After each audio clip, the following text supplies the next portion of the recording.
What is up, everyone? Happy Football Friday. A lot of stuff going on. We are getting into the groove of football season. Full week one college football slate of games tonight through Monday as we move toward the NFL season next week as well. And we'll get our NFL awards picks at the end of the show. But let's start off with some of the games from last night. There were a lot, but we are going to cover a couple of them anyways. Starting off with the top 25 team, number 24, NC State, 38-21 over Western Carolina. And I got to say, I was highly impressed by Western Carolina. Ranked in the top 25 FCS poll. And they came out, they were up 21-17. NC State scored 21 unanswered in the fourth to win the game. But yeah, I was impressed by the Catamounts in this one, to say the least. And Grayson McCall, first game in a Wolfpack uniform, up and down, I would say, but did end up on a high note, throwing 3 touchdowns and over 300 yards. But yeah, I think it's a pretty solid game in terms of FBS versus FCS, because there were a lot of blowouts, but this one was entertaining for a good 3.5 quarters. Mentioned McCall, 318, 3 touchdowns, a pick, 65%, also 16 yards on the ground. Cole Gonzalez, he was the guy that I was most impressed with for WCU, 62.9%, 211, 2 touchdowns, and 75 yards on 6 carries. Scrambling ability was very effective for Gonzalez. Jordan Waters, the Duke transfer, led the game in rushing, 123 yards on 20 carries, 2 touchdowns, and a 10-yard reception for him for the Wolfpack there. Branson Adams, the leading rusher, outside of Gonzalez for Western Carolina, he scored on the ground. Kevin Concepcion, the wide receiver for NC State. Dude, this kid's going to be a stud. 2026 top 5 draft pick. I'm calling it right now. He's a true sophomore this season. Was awesome as a freshman last year. And, I mean, started off his sophomore campaign very well. 9 catches, 121 yards, and 3 touchdowns. Caught all 3 of McCall's scores. And the 2 touchdowns from Cole Gonzalez went to wide receiver A.J. Colombo and tight end Jake Young for the Catamounts. Defensively, there wasn't a lot of stats, but I'm going to go with NC State defensive end Davin Van. He was a guy I thought might have went out this year for the draft, but decided to return. 3 tackles, a solo, half a sack, and 1.5 tackles per loss. WCU plus 32.5 covered. I got him at plus 33.5, so I thought that was good. And under 60.5. I got the live over 56.5, which luckily Jordan Waters cashed on a long touchdown run late in the fourth. Speaking of blowouts, though, this was one of the ones that went down yesterday. Number 11, Mizzou, 51-0 over Murray State. And I wasn't too impressed by Logan's Heisman pick, Brady Cook, first game of the season. They score 51, but, Brady Cook didn't look the greatest. I mean, he didn't have to. They ran the ball very effectively in this game. 63.3%, 218, a touchdown, 22 rushing yards on 4 totes, a touchdown on the ground, and a fumble. His backup, Drew Pine, was excellent. The Arizona State transfer missed only 1 pass, 10 of 11, 90.9%, 82 yards in his relief effort. Jaden Johansson for the Racers here. Not the greatest night, 53.8%, 27 yards, a pick, and a fumble. App State transfer running back Nate Noel for the Tigers. He led the game in rushing, 48 yards on 11 carries and a score. Also caught 4 for 20 yards. Georgia State transfer running back Marcus Carroll. Dude, I loved this guy at Georgia State. He was another guy I thought was going to come out this year for the draft, but decided to transfer to Mizzou. Excellent game as well in his first one as a Tiger. He had 35 yards on 6 carries, also scored in 2 catches for 19 yards. And another rushing touchdown went to freshman running back Jamal Roberts on his 3 carries. Missouri wide receiver Mookie Cooper led the game in receiving on his lone reception. It was a 49-yarder. And Brady Cook's lone touchdown pass, of course, went to the man, Luther Burden III. He caught that on one of his 3 receptions for 39 yards. And defensively, again, there wasn't a lot of stats, but I got to go with the guy that didn't have any tackles, Toriano Pride Jr., the Clemson transfer, a 25-yard pick 6 in this game. Mizzou did cover by the hook, minus 50.5. They covered. That's crazy. Under 62.5, though. All right, this is a game that I got really pissed off about. Number 22, Kansas, 48-3 over Lindenwood. All right. However, I had I think it was like a 7-leg parlay. It was a lot of high money line, like minus 3,000, minus 4,000 on some of the money lines. So it was only like 10 to win, like 41 or something like that. But Kansas is the reason I lost because of the hook. Minus 45.5, I had Kansas. And they scored only 7 points in the first quarter. That was issue number 1. They missed an extra point, which would have made me cover at 49-3, would have got the job done. And they let in the late field goal by Lindenwood and didn't score anything after the field goal. So, yeah. I hate Kansas. No, I'm just kidding. I still think they're going to have a really good season this year. Jaden Daniels' first game back was iffy. Only threw 15 times, 60%. Only 148 yards, a touchdown. He did throw a pick. He had a miscommunication with wide receiver Luke Grimm on that one. But he really didn't have to do a lot. He didn't run, which is one of the biggest strengths of his game. And hopefully we'll see him do more of that as the season progresses, getting healthier and getting more comfortable back in the game. He didn't have to do a lot because Kansas ran the ball for like 300 yards in this game. So Devin Neal and Daniel Highshaw Jr. were the catalysts for that one. Neal, 112 yards on 8 carries. How about 14 yards per carry there, Jay? It's pretty solid. 2 scores on his 8 carries. Highshaw, a touchdown on 9 carries for 66 yards. And, so Cole Ballard came in there for Daniels in the second half, 5 of 6, 83.3%, 51 yards, touchdown, 20 yards on 3 carries. Nate Glantz, the Lions quarterback, 58.1%, 127, a pick, 23 yards on 10 carries there. The junior third-string running back, Savion Morrison, he scored a rushing touchdown as well for Kansas. And then leading the way in receiving was the aforementioned Luke Grimm for the Jayhawks, 6 for 111 and a touchdown. Solid opening performance for him. KU wide receiver Duck Emilian also scoring a 4-yard touchdown. And defensive player of the game, also another pick 6 here, corner Mello Dotson, 5 tackles, all of them solos, and a 33-yard pick 6. Lindenwood plus 48.5. They covered under 62.5. This was the one you kept texting me about. Colorado.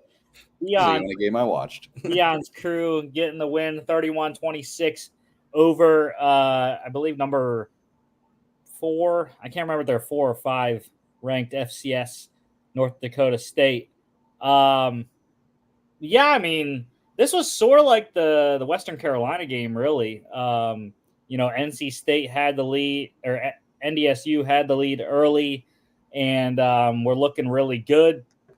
But I think, it's always the case when we look at, upper-level FCS teams playing FBS teams, it's, they can hang for a half, maybe 3/4, but eventually the talent level takes over for the FBS team, and you eventually see the FBS team win, even if it is a close one. But I mean, Shedeur Sanders put on a show. This was, one of the, probably the best quarterback performance of the night, I would say. 76.5%, 445, 4 touchdowns, a pick, 6 carries for 17 yards. The pick was crazy. Jumping off a NDSU guy's foot and into the hands of his teammate there. But in terms of not talking about Colorado too much, North Dakota State, man, I put Cam Miller on my board after this for this year's draft because I had always kind of been a detractor about Cam Miller. He had never really been or looked like a complete quarterback. But in this game, he really did. Was efficient, 81.8%, 277 touchdown. That's pretty solid passing. And then he's a modern quarterback, dual threat, 81 yards on 16 carries and 2 rushing touchdowns. And so I was highly impressed by Cam Miller's performance in this one.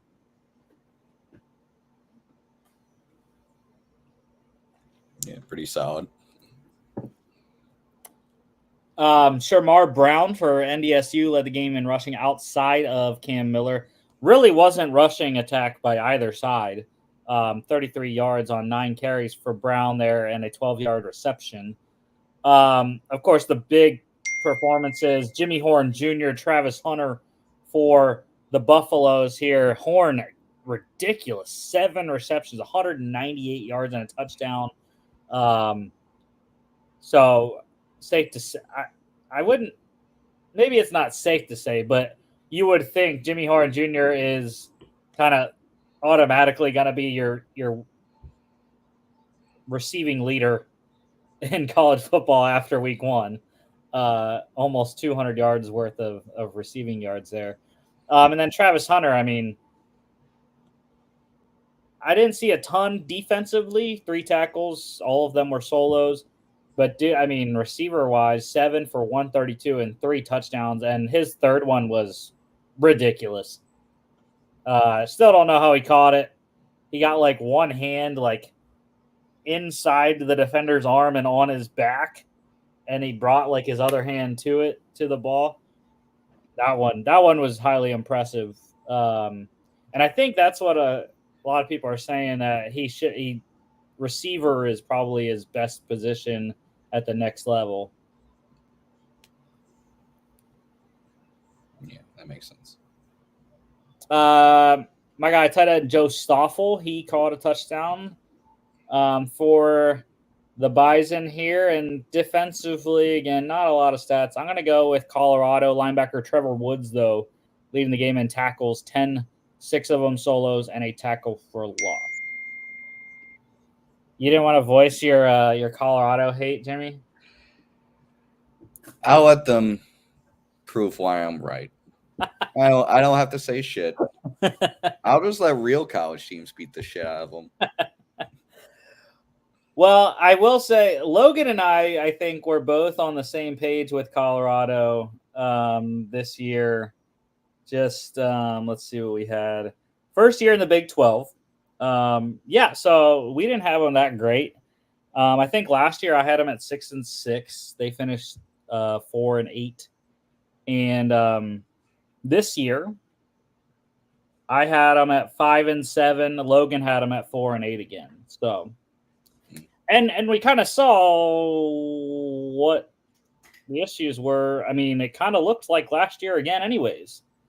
The defense has a lot of question marks. Early on in this game, the defense was getting just bull rushed every play. And then, I didn't see a ton of protection breakdowns like we saw last year, where Shedeur Sanders was the second most sacked quarterback in the FBS. But I still think there was a decent amount of pressure most of the game for the Bison on defense.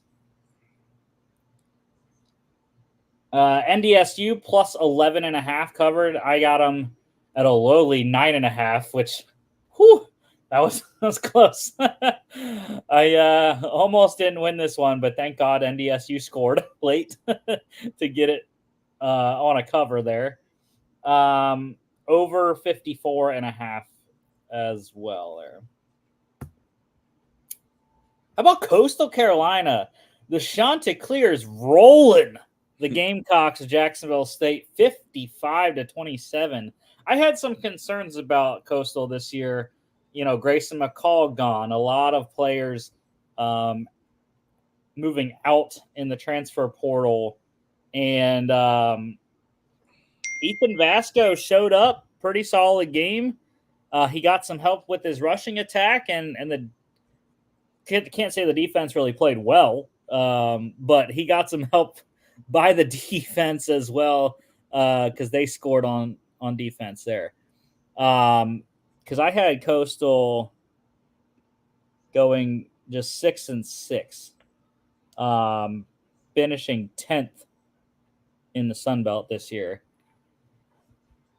But yeah, Ethan Vasco, though, like I said, solid game, 63.2%, 249, 2 touchdowns, a pick, 12 carries for 39 yards, and a rushing score. Jacksonville State played 2 quarterbacks. I'm not sure if Logan Smothers got hurt because Smothers was the starter. 53.8%, 61 yards, 8 carries, 17 yards, and a fumble. And then Tyler Huff came in then just 50%, 173, a touchdown, 2 picks, and 5 carries, 11 yards for him. But then Coastal also played a quarterback late. The Michigan State transfer, Noah Kim, threw a 9-yard touchdown on his only pass of the game. For the Shants, running back Javen Simpkins, he led the game in rushing, 80 yards on 12 carries and a fumble. 2-touchdown night for his teammate Braden Bennett there, and then a touchdown for the Gamecocks running back Trey Stewart. Jacksonville State tight end Cole Fuller also had a 1-yard rushing plunge there. Coastal wide receiver Trey Taylor, he led the game in receiving, 98 yards on 3 receptions and a touchdown. Touchdown also by his teammate wide receiver Jamison Tucker, and wide receiver Seneca McKee caught the 9-yard score from Kim. And then Michael Petway, the wide receiver for Jacksonville State, he caught the lone touchdown from Tyler Huff there.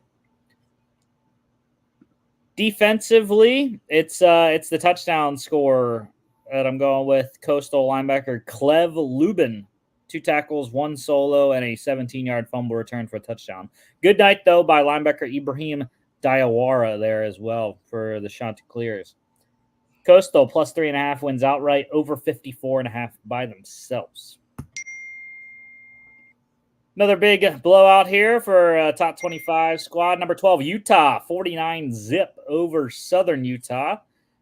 And this could not have gone better of a return for Cameron Rising. I mean, monster night for him, 10 of 15, 66.7%, 254, and 5 passing touchdowns on the day, 4 carries for 25 yards as well. I think that rushing output is very important because Cameron Rising, while he's not considered, I would think, a dual threat necessarily, but he does have some wheels, can run the ball.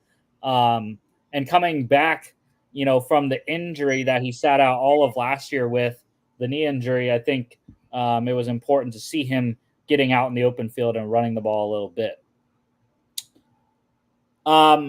The freshman, his backup, Isaac Wilson, played a bit as well, 63.6%, 74 yards, touchdown, 2 picks, 5 carries for 21 yards. So not maybe the start to his career he would have liked with the 2 interceptions, but nonetheless, decent performance there. And for the Chargers, it was Jackson Berry playing most of the game, 54.5%, 54 yards and a pick, 6 carries for 13 yards. And then the Bronson Barron, former Weber State quarterback, not the greatest night, 1 of 7 for 9 yards there. Southern Utah had the leading rusher in this game, though, running back Targi Lamson, 6 carries, 44 yards, and an 8-yard reception. And Utah's leading rusher on the night, Dijon Stanley, 6 carries, 34 yards, But how about the massive receiving output by the running back? 3 receptions, 150 yards, 50 yards per reception, and 2 touchdowns on his 3 catches. That is called efficiency, my friend. His teammate Mike Mitchell also scoring one on the ground. Utah tight end Brent Keithy, guy to watch, I would think, for the Mackey Award this year. Led the game in receiving, 4 for 69 and 3 touchdowns. Crazy. Another good game for him. And then the other touchdown that went from Isaac Wilson went to tight end Caleb Lohner there, 20-yard receiving touchdown. And defensively, dude, how about Utah defensive end Van Fillinger? 3 tackles, 2 solos, 2 sacks, 2 tackles for loss, and 1 pass defensed. Utah minus 37.5 covers easily, under 55.5. Dude, this was a great game. I watched this whole game. Defensive performance on both sides, but it was entertaining, to say the least. North Carolina, 1917 over Minnesota. And we had 2 transfer quarterbacks in this game. Max Brosmer from New Hampshire getting his first start as a Gopher. 61.9%, 166, a rushing touchdown and a fumble. Max Johnson, the Texas A&M transfer, 63.2%, 71 yards, a pick, 6 carries for 10 yards, and a rushing score. Unfortunately, though, Johnson going down looked like a serious knee injury, so we'll have to wait and see what the diagnosis is from that and what that looks like for the Tar Heels going forward. Connor Harrell, though, the sophomore quarterback coming in, just 2 of 4 for 34 yards. Dual threat quarterback, more than Max Johnson is, but didn't really run that much in this one. That's because Omarion Hampton, who is this kid's awesome. I think he is potentially going to be the top running back this year. I mean, he's got a good shot at being it because he's a junior, so he can come out for the draft this season. And I mean, great start to the year, 30 carries, 129 yards, 5 catches for 17 yards as well. So I was impressed with him last year as a sophomore and, continuing that this year.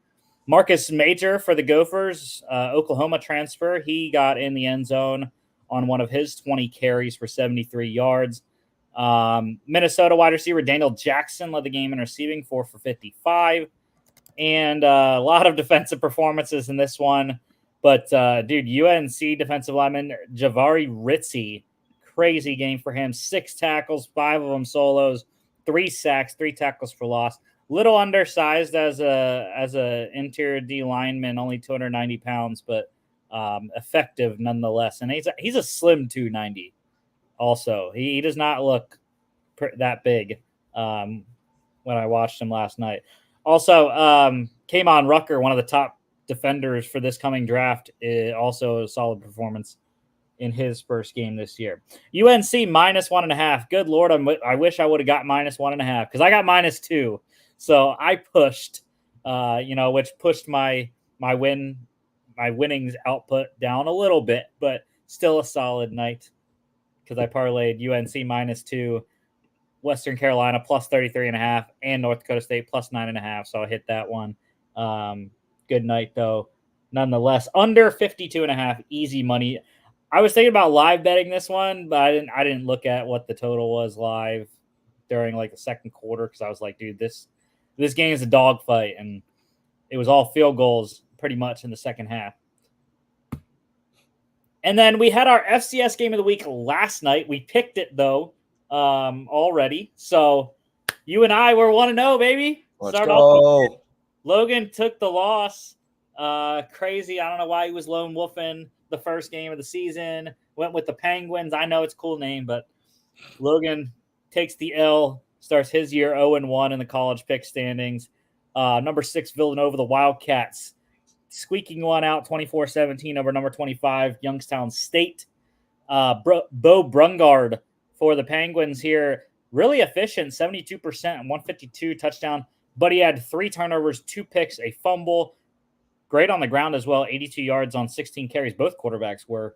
Connor Watkins had to be good on the ground because he wasn't great throwing the ball, 35.3%, only 90 yards, but 107 yards on 10 carries, 2 rushing touchdowns, got the deal done for the Wildcats in this one. His teammate, running back Isaiah Ragland, led the game outside of the 2 quarterbacks in rushing, 65 yards on 7 carries, a touchdown, and a 5-yard reception. Youngstown State got a rushing touchdown from their running back Tyshawn King, and and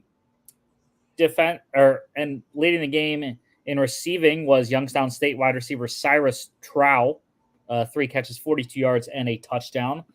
And defensively, we don't have tackle stats for FCS games, but we do have turnovers. And Wildcats linebacker Richie Kimmel, great night for him, a pick and a fumble recovery. Not bad. Youngstown State covered plus 11.5, under 54.5. And you think we want to talk any breaking news on any of the stuff we got?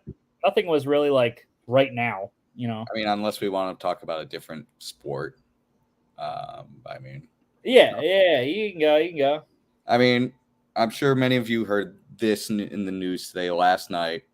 Sadly, brothers and hockey players Johnny and Matthew Gaudreau were killed in a drunk driving incident where a drunk driver, in an attempt to pass slower vehicles, turned into the bike lane where both him and his brother were biking, and he hit them, and both Jonathan and his brother Matthew were killed.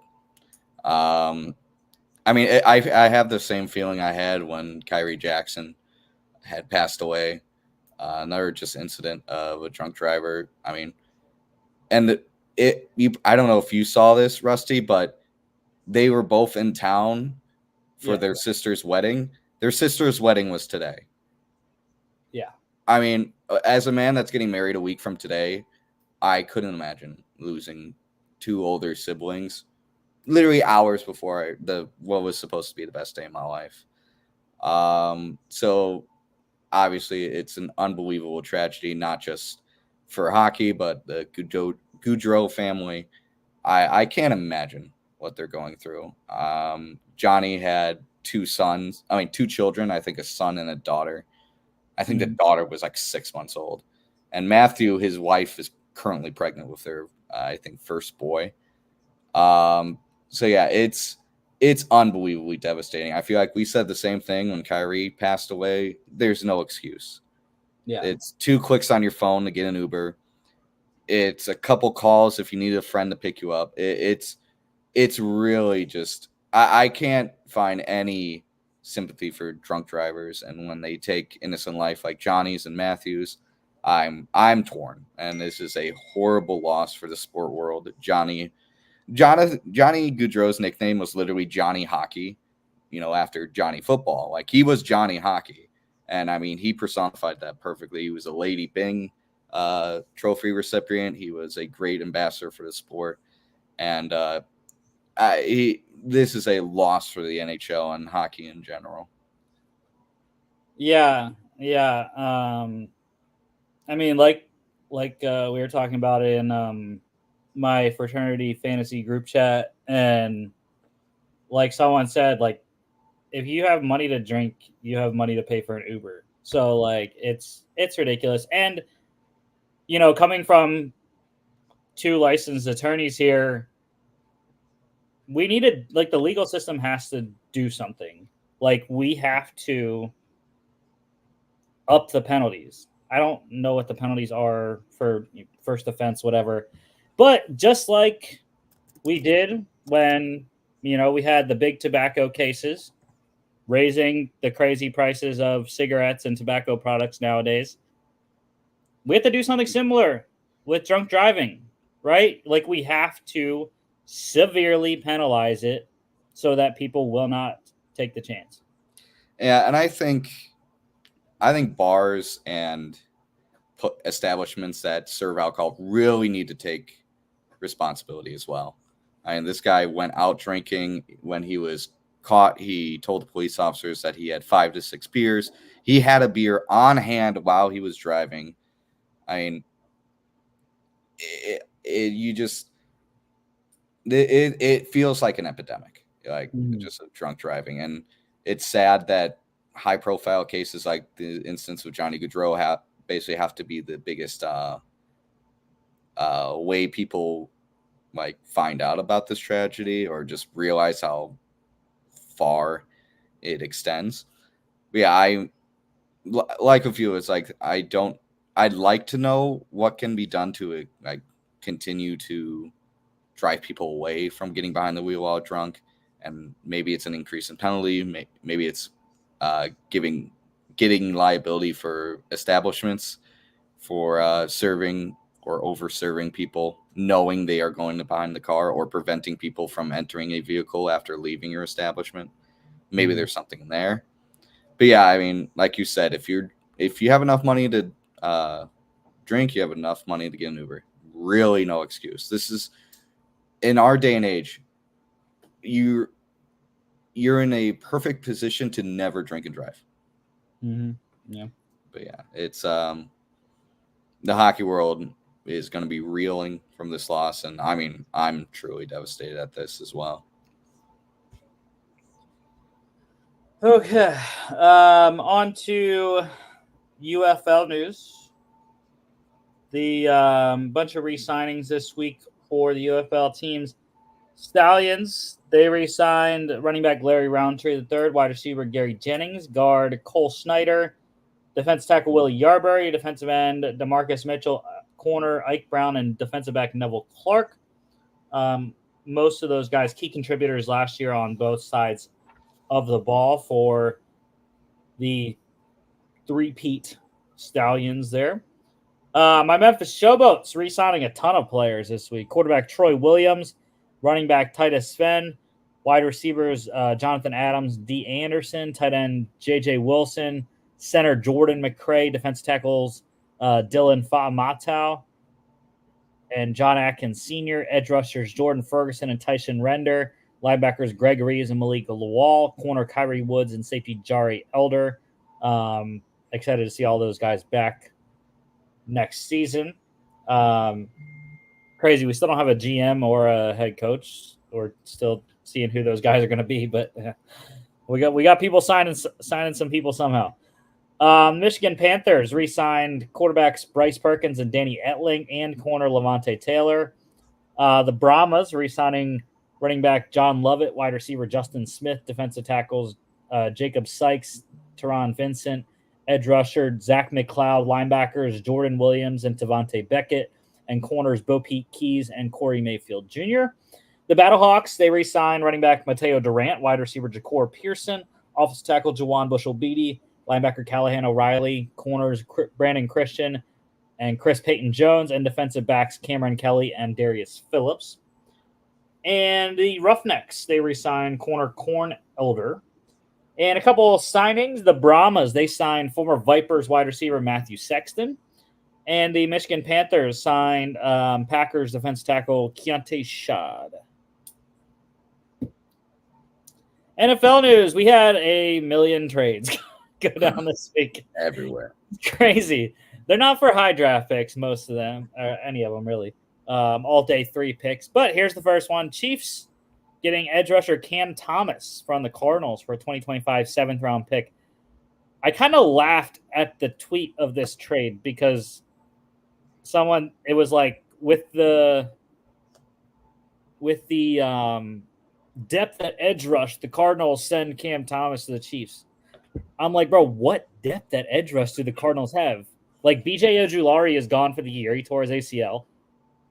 And, they've been looking for edge help for a while. So they didn't draft Will Anderson last year. So I don't know where this edge rush is coming from. But, I mean, Chiefs getting a good player, former 3rd-round pick, I believe, in Cam Thomas out of San Diego State a couple of years ago. So good low-cost addition for KC and Steve Spagnuolo's defense. Yeah. I would say this is the biggest one that went down this week. Most high-profile player, probably. But the Titans making a defensive addition, linebacker Ernest Jones the fourth, and a 2026 sixth from the Rams for a 2026 fifth.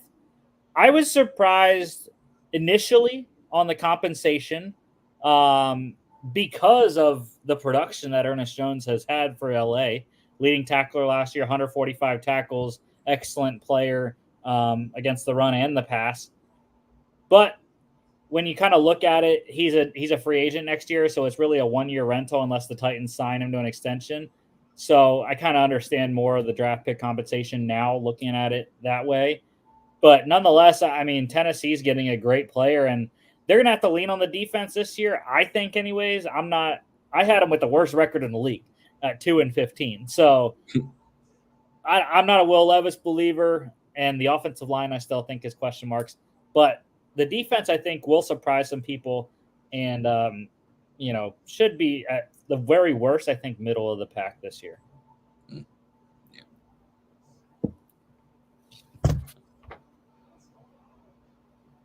Next one, the Bills getting a guy personally I had never heard of. Just saying. Defensive back and returner Brandon Codrington, and a 2026 late round pick for a 2026 late round pick from the Jets. Interdivision trades, not very common, but we get one here on, again, a guy I have never heard of until this trade. So we'll see if he contributes to Buffalo this year or not. Let's hope.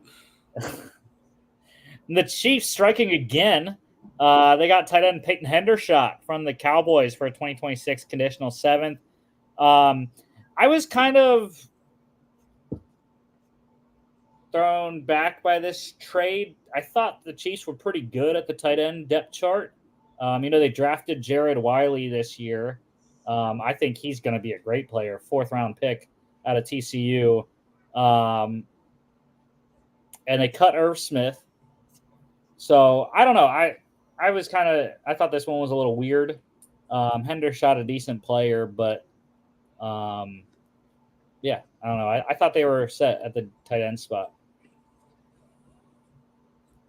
Yeah, who knows? The Saints, I really like this one. The Saints getting defense tackle John Ridgeway III and a 25-7 for a 25-6 from the Commanders. Ridgeway had a great preseason, and I think that's probably why the Saints got him. I think he's a free agent next year as well. So 1-year rental, but the Saints needed some depth on the interior D line there. They need some more people to help Cam Jordan. So I like it. I really like this addition for New Orleans. And for Washington, it's kind of the same thing as the Cardinals. Like, bro, all your defensive linemen signed elsewhere or you traded them away last year. Like, how do you have the wherewithal to trade away a guy when he's playing well and probably going to be a key contributor on your D line? I don't know. Maybe they just didn't see anything more than rotation piece. I don't know. Yeah. I mean, I guess if you can move up and around, sure. The Chargers making a couple trades here, which we don't see very often. Maybe this is a new look Chargers, because historically the Chargers do not trade at all. They're like, literally, if you look at the draft book that I have that goes back to 2014, almost every single year, it's like Chargers have their own 7 picks every season. Maybe they get one trade, but like every season, it's like, all right, 7 picks. Chargers are locked in. That's what they're picking. They don't do any draft day trades. They don't do any trades other than that. So yeah, it's nice to see a little change in LA, getting some movement here of picks. So they get defensive back Elijah Molden for a 26-7 from the Titans. And yeah, I mean, it's a good trade, I think, for Joe Ortiz there in LA. I think it's, a guy that was highly drafted, and see if you can get anything out of him at a position that I think the Chargers need help Asante Samuel Jr. needs some help. Yeah. Also, isn't Molden a Michigan guy? No, I don't. I think he thought was a Washington. Oh, yeah, that's right. It was Washington. I thought there was another guy the Chargers brought in that was a Michigan guy. I can't remember who it was. Yeah, I don't know. I don't remember.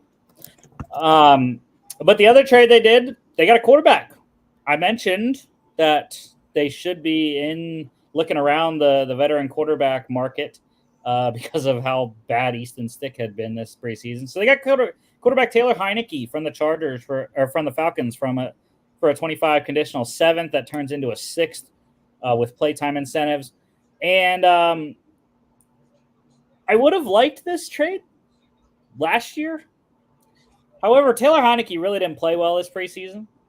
And so, I mean, the thing is, you're looking at what does his overall career arc kind of look like. And I think it's going to be good. I think he's a solid veteran for Justin Herbert to lean on and has had success. You know, he has had some success when he was in Washington and in Atlanta. So a guy that knows how to play the position. And I think Justin Herbert's going to like having Heineke in his ear. Yeah, I think it's a good pickup. I mean, Heineke has had his ups and downs, but you know what you're getting when you're getting him. High floor. I think he's a perfect backup at this point in his career, and he makes a ton of sense for the Chargers. All right. The Commanders will have a new stadium name. They signed an 8-year exclusive naming rights agreement with Northwest Federal Credit Union for their stadium. So bye-bye FedEx Field, which it has been called since, I don't know. It's been FedEx Field for a long time. It will now be called Northwest Stadium, which makes a ton of sense, right? Yeah, because, all the way in Washington, well, not Washington, D.C., Landover, Maryland, all the way in the east, it's called Northwest Stadium. I think since it's so close to, Washington, D.C., I feel like they should have called it Federal Stadium. I feel like that would have been a better name. Yeah. Yeah,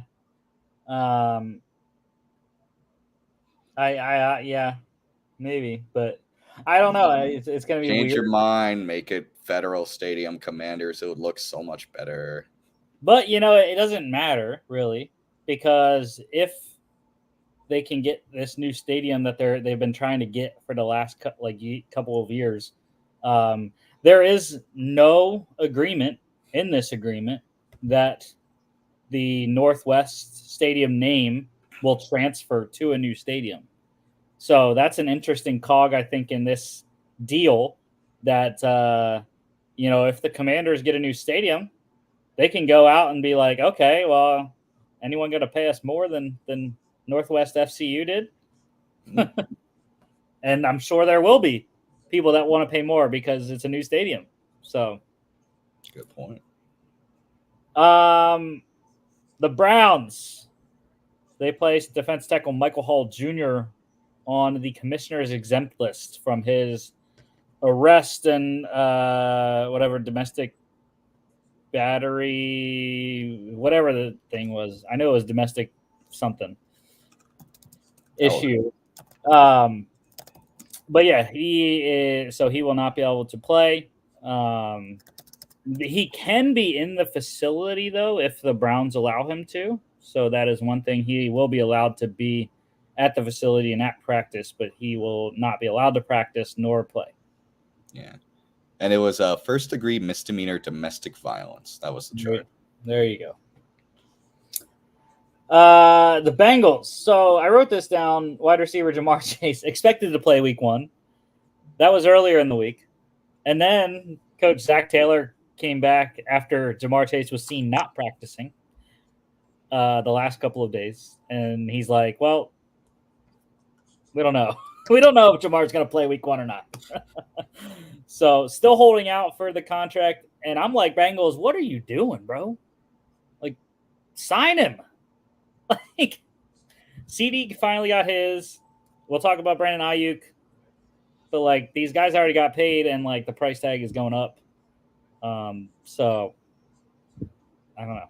I don't know what the Bengals are doing. Interesting note from Sean McVay. Rams running back Kyron Williams will serve as their punt returner this year. So starting running back equals punt returner. That is quite weird, but okay. And we have the conclusion to a couple quarterback competitions. The Steelers naming quarterback Russell Wilson the week 1 starter. Super happy about that. Russ was always the guy it should have been, and excited to watch him play week 1 in the Arthur Smith revenge game, baby, in Atlanta. Yeah, good luck. We're sacking Cousins 5 times. And he's scoring 5 touchdowns on you. No, he's not. Yeah, he is. He won't be able to get the ball off. No, he will. You'll see him. Staying in the AFC North, the Browns restructuring quarterback Deshaun Watson's deal. That freed up $35.832 million. The Browns now have, and they continue to have, the most cap space by any team.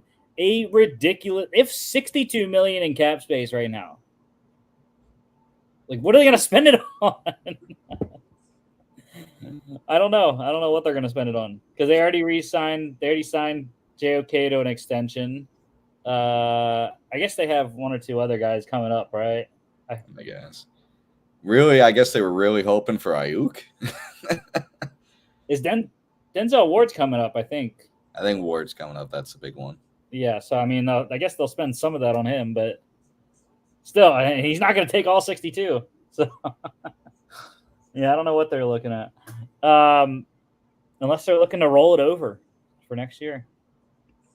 The Patriots, they have their week 1 starter. It is veteran Jacoby Brissett. Also, just like Steelers won, as most people expected originally. I think it's the right move. I think as well as Drake May had played, it's vanilla defense in the preseason, and the Patriots team's just not talent-wise ready for him yet, I think.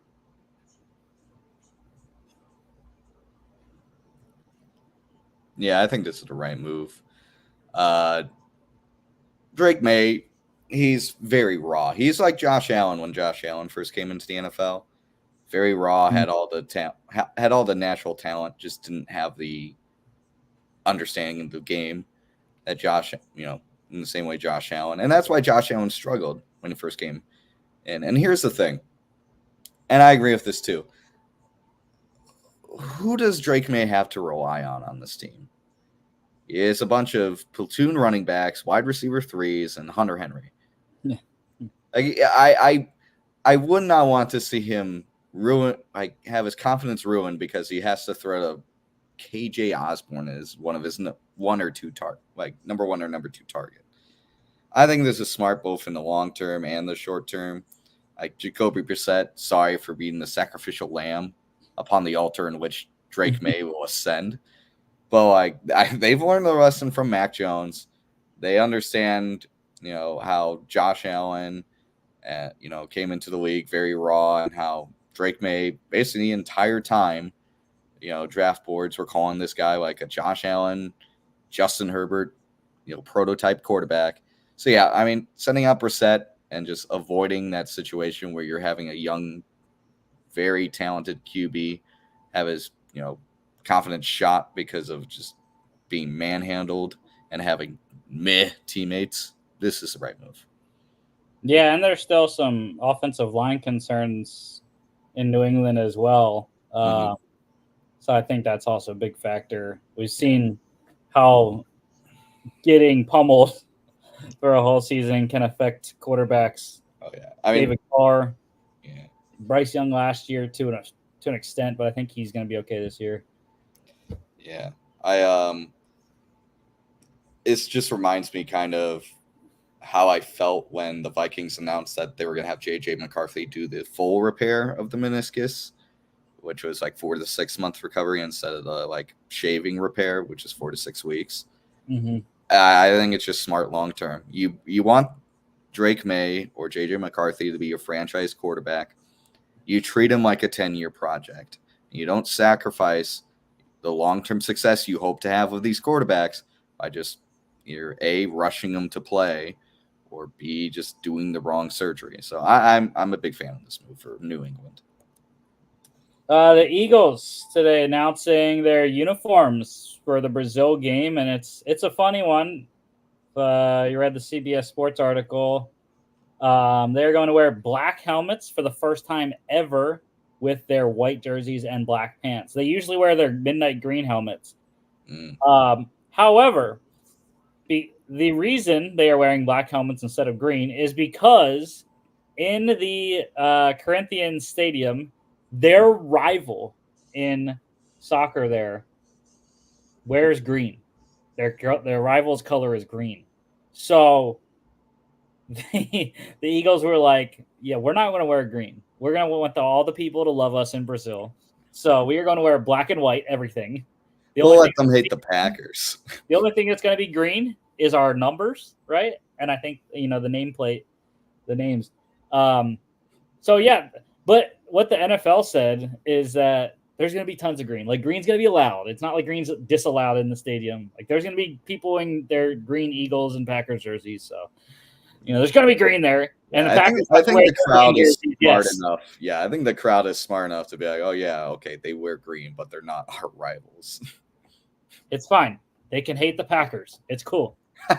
Eagles are the home team, so they got first jersey choice. And they said, we are not going to be hated by these Brazilians. And apparently black, the color black for, I guess, the Corinthians fans and I guess Brazil as well, gives them a peace of mind or something like that. I don't know. I forget what it said, but it was like something like peace of mind and calmness. The Dolphins, they signed head coach Mike McDaniel to an extension through 2028, much deserved. Back-to-back playoff trips for McDaniel's squad. Hasn't found the playoff success yet, but I think it's coming. I really do. I think McDaniel's the right guy to lead that franchise, and they just need to get it right. Get some injury luck, really, and they can think they'll win some playoff games eventually. And then free agent wide receiver Michael Thomas today suspended the first game this season for violating the NFL's personal conduct policy. That was from his arrest last November. PUP activation, 49ers getting safety Talanoa Hufanga back, so good news for the defense there in San Fran. Guys staying on the PUP list. So this means they are out the first 4 games of the season. Panthers rookie running back Jonathan Brooks coming back from an ACL, and edge rusher DJ Wonnum coming back from a torn quad. Ravens running back Keaton Mitchell, Vikings tight end TJ Hawkinson, Chiefs edge rusher Charles Omenihu, and Patriots wide receiver Kendrick Bourne, and Rams tight end Tyler Higbee. All those guys coming back from ACL injuries. And Dolphins wide receiver Odell Beckham Jr. as well being placed on the PUP list, so he is out first 4 from an offseason surgery. NFI return list. The Patriots defense tackle Christian Barmore placed on that. So he's also out the first 4, I believe. Also, all these guys out for the first 4 being placed on the IR to return. Vikings rookie edge rusher Gabriel Murphy, Saints running back Kendre Miller, Bills running back Darrington Evans, and linebacker Matt Milano. Cardinals rookie offensive tackle Christian Jones and rookie defensive lineman Darius Robinson. Dolphins safety Patrick McMorris. And the guys' seasons that are over before it ever got started. Being placed on IR, non-return. Colts tight end Jelani Woods had toe surgery. He is out for the year. Packers running back A.J. Dillon. 49ers running back Elijah Mitchell. Bears wide receiver Dante Pettis, and Cardinals running back Tony Jones Jr. So interesting one in San Francisco. Obviously, McCaffrey had the calf this preseason, was missing some time with that. Jordan Mason looked pretty good, though. So he's going to be the top backup in San Fran. They also have rookie running back Isaac Guerrero out there as well. So, yeah, it's an interesting backup situation in San Fran, I think, anyways. Mm-hmm. Luckily for the Packers, losing A.J. Dillon is not a big deal with the Jacobs signing and the drafting of Marshawn Lloyd. So, yeah, feel good as a Marshawn Lloyd fantasy owner right now. hell yeah, me too. All right. He's on my, maybe he'll get some reps. He's on my taxi squad. Same. He's just sitting on mine. So we'll see. I'm going to leave him there to start. You're right. And then we'll see if I bring him off the taxi squad during the season or not, because ours doesn't lock. You can bring players off, but you can't put players back on once the season starts. So, yeah. Other injuries: the Steelers, a scare in practice the other day. Guard Isaac Seumalo hurt his pec. However, during the imaging, they said it's not season-ending. So, thank the Lord, we can't afford to lose another lineman, an interior lineman, like they lost Nate Herbig for the year already. So, but Seumalo probably going to miss some time, though. So we'll see how the Steelers deal with that. The Eagles, defensive back James Bradbury, he suffered a lower leg tendon injury. 6 to 8 weeks he is out. He was placed on IR the other day. And the Chiefs, wide receiver Hollywood Brown, coming back from a shoulder injury, not expected to play in the Week 1 opener on Thursday. Cut down. I'm not going to read all these names. Thank God. I saw the names. I'm like, geez. Maybe I will. Maybe I will. I don't know. Don't do it. All right. So all these guys got cut, but for the 49ers, I will say probably notable ones that stand out for me. Running back Cody Schrader, impressive rookie from Missouri. Danny Gray, interesting one. 3rd round pick just a couple of years ago, and he was cut in this one. Cameron Latu, also a former 3rd round pick, cut in this cut down. Couple veteran O linemen, Chris Hubbard and Brandon Parker. I was surprised on Brandon Parker, not as much Chris Hubbard because he only signed like the last week of the preseason. But I was surprised on the Brandon Parker cut. I thought he was going to be a main backup for them at swing guard and tackle there. And defensively, Rock Yassin, I think, was a surprising one for me as well at corner. Yeah, that shocked me as well. For the Bears, because I did these in alphabetical order. So the Bears, not surprising, the quarterbacks Austin Reed and Brett Rippon both cut. Colin Johnson, I thought Colin Johnson had a chance to make one of the last 5 or 6. I didn't check to see if the Bears kept 5 or 6, but yeah, I thought he would have a chance. He had a good preseason. The Canadian Eagle got cut, Theo Benedette. But he was injured already, so he was already out for the season. So he was waived with an injury designation, I believe. Jamari Croma, I thought he was a really solid player, rookie out of James Madison. He was gone. Micah Baskerville, the linebacker, he had a great preseason, but he got cut. And Corliss Waitman, we knew he was going to get cut. They drafted Torrey Taylor in the 4th round for a reason. Eddie had a good preseason. So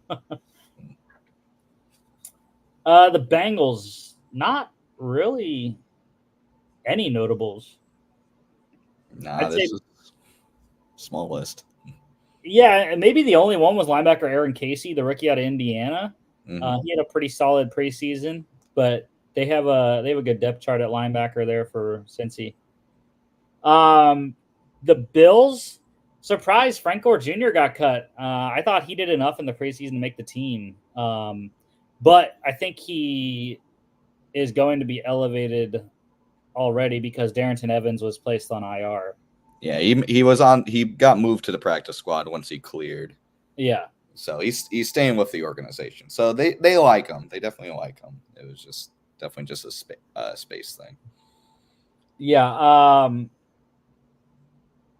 KJ Hamler, that's a name that got cut by Buffalo. I thought it was crazy. Like him and Deion Kane. I know he didn't sign until like week 2 of the preseason, but the Buffalo depth chart at wide receiver, I still am not impressed with. And I thought, Hamler and Kane were guys that might have had a shot at breaking it, but Lyle Collins, very shocked. Lyle Collins was cut by Buffalo. Yeah, that was a little shocking one, along with a little clap. Yeah. I was surprised to see both of them gone. I was kind of surprised Deshaun Williams also cut by Buffalo. He was a guy that they signed from Carolina this offseason. My guy Daquan Hardy, unfortunately, got cut, but I think he returned to the practice squad. 7th rounder out of Penn State there. And safety Kareem Jackson, unfortunately for him, he only signed like the last week of the preseason, so he really didn't have a chance. Yeah, that's true. For Denver, they ended up cutting running back Samaje P. Ryan. They were looking for a trade partner, but they cut him instead. Interesting. Lil Jordan Humphrey and Tim Patrick, 2 Sean Payton mainstays, both cut in this cut down for Denver. They actually have a pretty solid wide receiver depth chart now with the couple rookies that they have in Troy Franklin and Devon Vele. Yeah, they must really trust these guys. Yeah. Linebacker Jonas Griffith, I think, was a surprise to some people. He has played well for Denver in the past. And then Trenton Gill also cut. He was in a punter battle with, I can't remember the other guy that he was in a battle with, but he lost. For the Browns, this was an interesting one because they kept 4 quarterbacks like we talked about last show. Deontay Foreman cut, but he has been brought back now, as everyone thought. Jermaine Ifedi, I think, is a name that I was intrigued that got cut by Cleveland. Defensively, Siaki Ika was a name I know the Browns announcers had talked about the 1 or 2 games I had listened to them. Justin Hardy, I was very surprised. Yeah, that was a shock. They signed him in the offseason from the Jets, special teams ace, and cut at cutdown day. Let's go to the Bucks here. I was surprised Cody Thompson nor Ryan Miller made it at wide receiver. Those 2 were the main guys at wide receiver throughout the preseason. Thompson specifically, but Miller also had a good preseason. I was surprised, kind of the same thing. Defense tackles CJ Brewer and Judge Culpepper, neither of them made the first 53. And then my guy Kalen DeLoach, man, FSU linebacker, I really liked him, so I don't know if he went back to Tampa's practice squad or not. But for the Cardinals, quarterback Desmond Ridder cut. Clayton Tune won the backup battle there, so traded Rondale Moore for Desmond Ridder, and Desmond Ridder cut. Yeah. Was a head-scratching trade when it was made, and it continues to prove me right as to why I was confused by it. I know one that also, I think, surprised a lot of Cardinals fans. Michael Carter cut. Oh, yeah.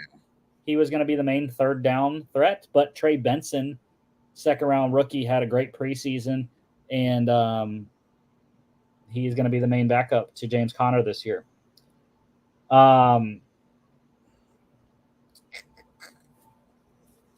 Going to the Chargers, running back Isaiah Spiller, former 4th-round pick, cut. 6th rounder Cornelius Johnson, man, Harbaugh to cut one of his Michigan men. Yeah. Probably brought him back on practice squad as soon as he could. Yeah.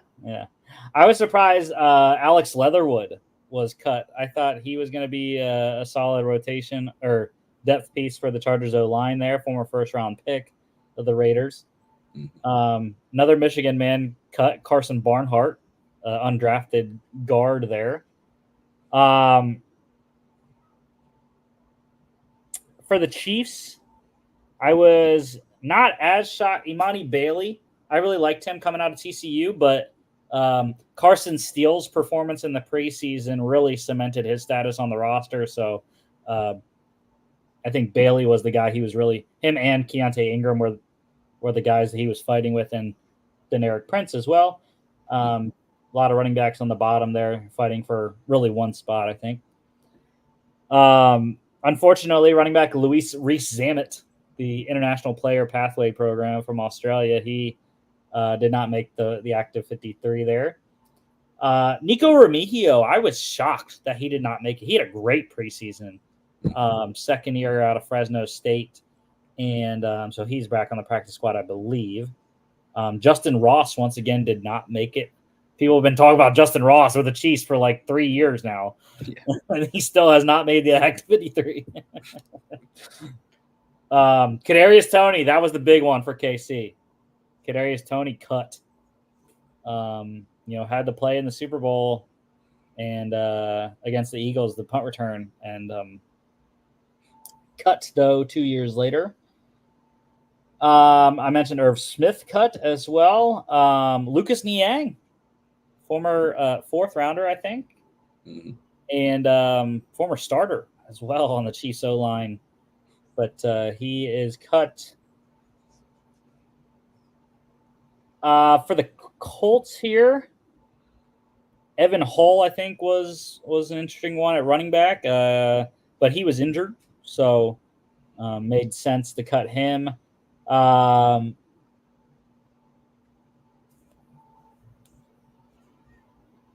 see. Eric Johnson. I was surprised Eric Johnson cut D tackle there. Has been good for the Colts the last couple of seasons. And Jalen Simpson, man, my rookie out of Auburn, I really liked him as a safety. They listed him as a corner, but he can play both. I don't know. The Colts they're confident in their secondary. I'm not, but they are, and you are as well, because you had to win the division. So I had to win the division. I think they brought him back to the practice squad, if I do remember correctly. Yeah. For the Commanders, interesting one. Running back Chris Rodriguez cut. Obviously, they brought in Austin Eckler this offseason, so that was already one less running back spot available, but kind of offset because Antonio Gibson went to New England, so I don't know. Martavis Bryant, unfortunately, cut. Hopefully he landed somewhere nice. KJ Henry, I really liked him coming out of Clemson, but surprisingly with Washington, again, I'm not very confident Washington's D-line depth other than the big boys that they have in, Payne. But yeah, I don't know. My Penn State guy, Tariq Castro Fields, he was cut, as was actually all three of the corners they cut. Castro Fields, Q-Blue Kelly, and James Pierre, all solid players. The Cowboys, they cut running back Malik Davis and Royce Freeman. Royce Freeman, I know at one point this offseason, people were like, yeah, like Royce Freeman's the guy in Dallas. Not so much, though. Not so much.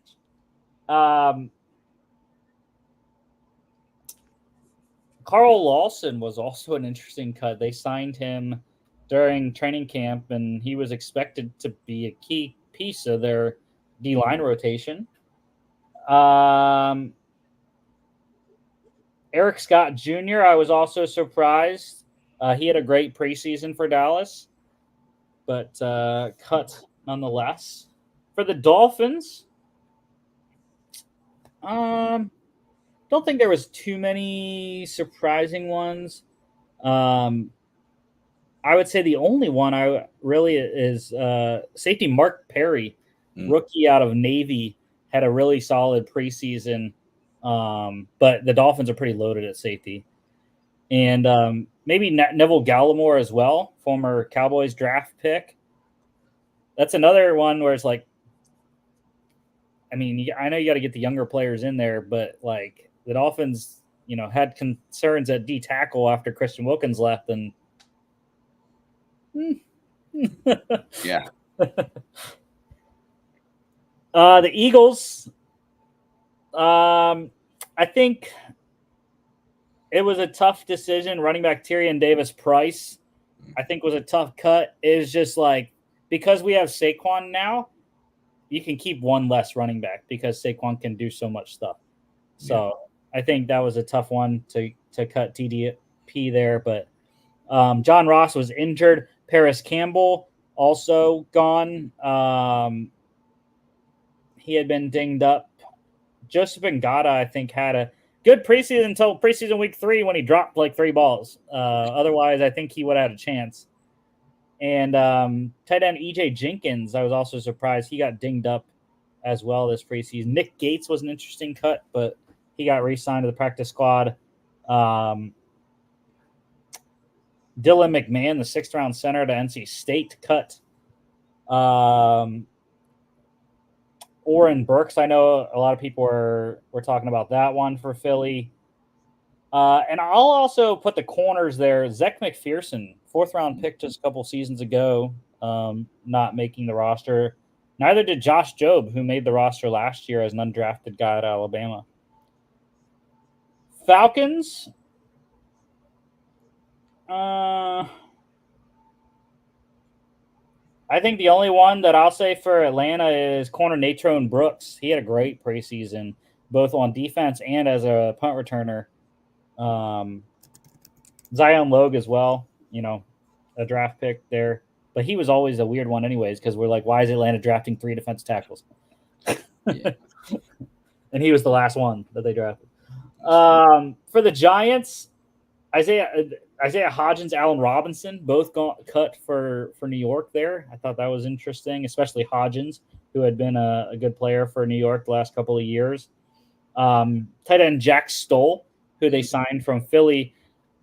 I know the Eagles beat reporters were like, well, maybe he comes back to Philly as the tight end 3 this year because Grant Calcaterra has won the tight end 2 job, but they're still kind of looking for a tight end 3. And well, maybe we see Jack Stoll come back to Philly to fill that role there. I was kind of surprised defensive tackle Casey Rogers, rookie out of Oregon. He had a good preseason for the Giants, but numbers are tough on the Giants D-line, especially on the interior there.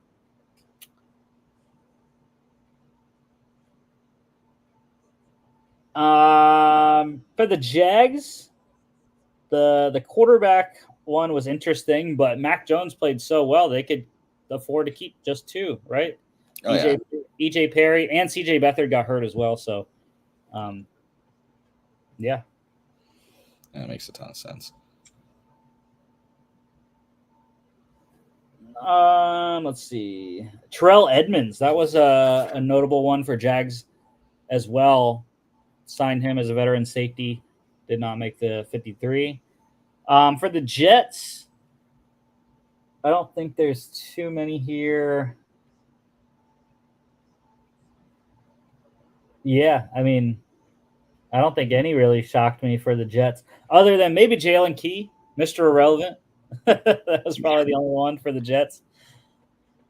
Let's go to the Lions. Quarterback Nate Sudfeld obviously cut. Hendon Hooker wins the backup job there in Detroit. And Jermar Jefferson, he had a good preseason, but Lions solid on the running back depth chart there. How about Donovan Peoples-Jones getting traded for last year from the Browns? Yeah, that was a shocker to me.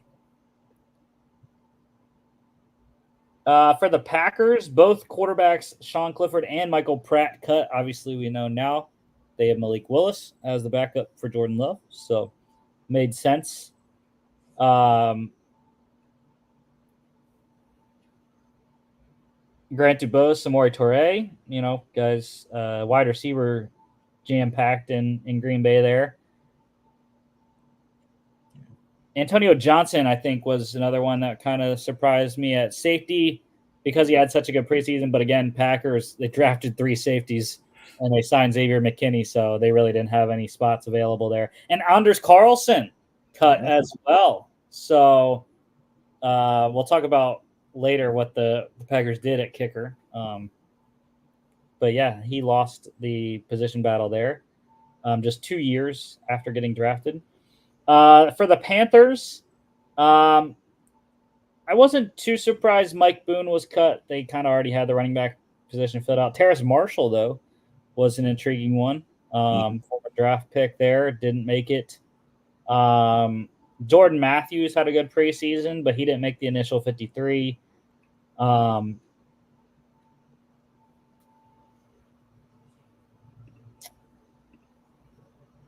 For the Patriots, quarterback Bailey Zappi cut, but they got all kinds of quarterbacks going in New England now. I was surprised David Wallace didn't make the roster. He had a great preseason in the return game specifically. I thought he was going to be, and he might still be, one of their returners this year. Let's see. Oh, Joe Giles Harris also had a good preseason linebacker for New England.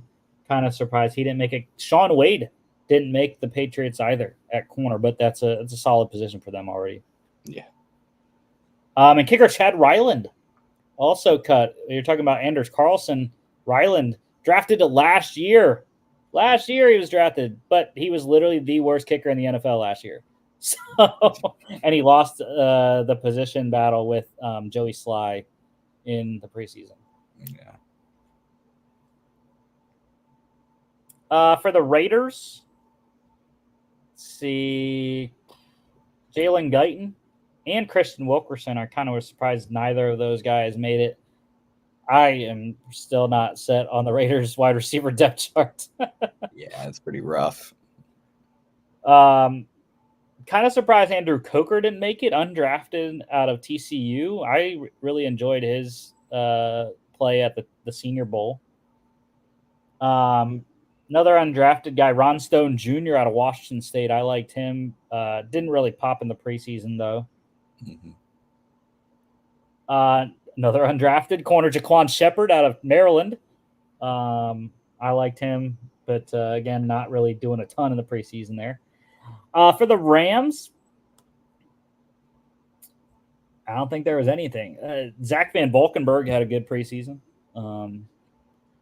And other than that, I thought Tuli Gasanoa was a good signing in undrafted free agency for the Rams. Big body.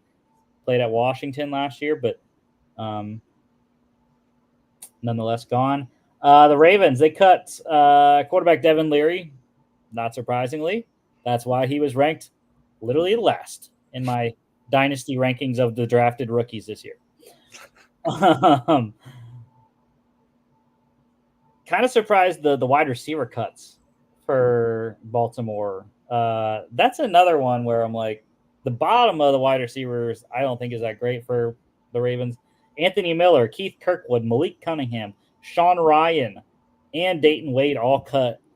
Dayton Wade was the guy I was really surprised at. He had a great preseason, undrafted out of Ole Miss. Julian Pearl, the tackle from Illinois, I was surprised he didn't make it with Baltimore on the 53 anyways. Linebacker Josh Ross didn't make it. Bump Cooper out of Oregon State, he was cut as well. For the Saints, Jesse Davis, the tackle there, kind of surprised he didn't make it as a veteran there. Shane Lemieux on the interior line, also I thought a little bit of a surprise. Let's say linebackers Monty Rice and Mike Rose both had great preseasons. Mike Rose coming from the St. Louis Battlehawks in the UFL there.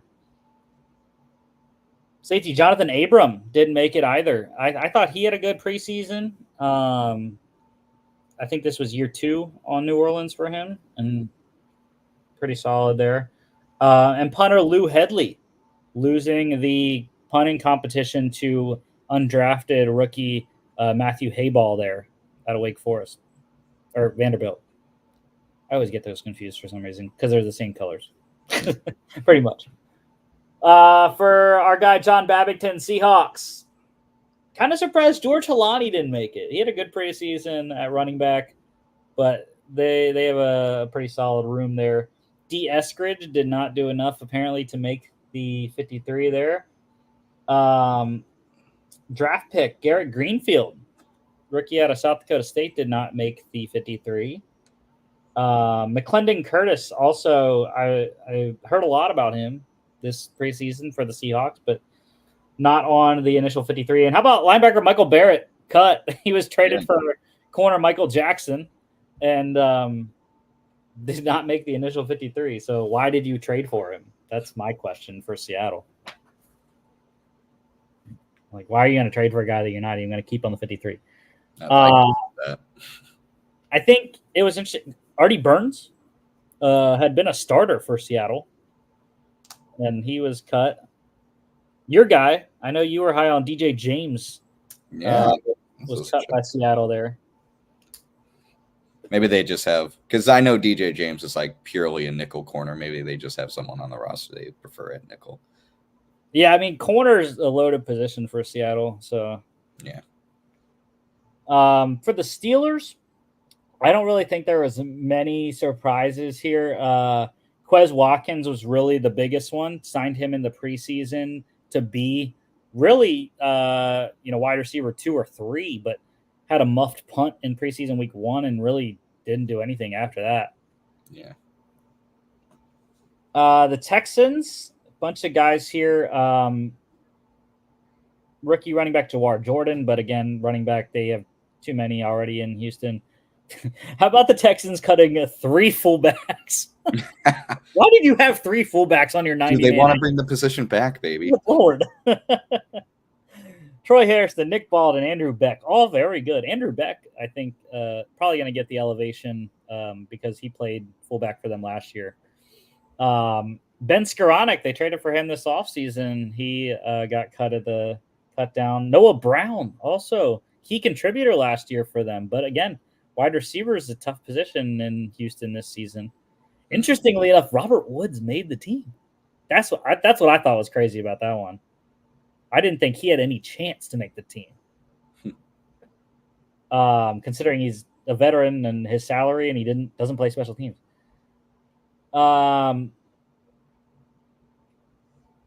Also for Houston, let's see, C.J. Henderson and Desmond King, Lonnie Johnson Jr. all cut in the secondary there. Mm-hmm.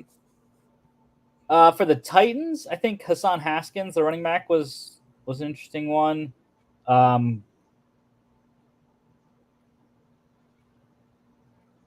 Caleb Farley. Oh, yeah. I was about to say. Yeah, Caleb Farley.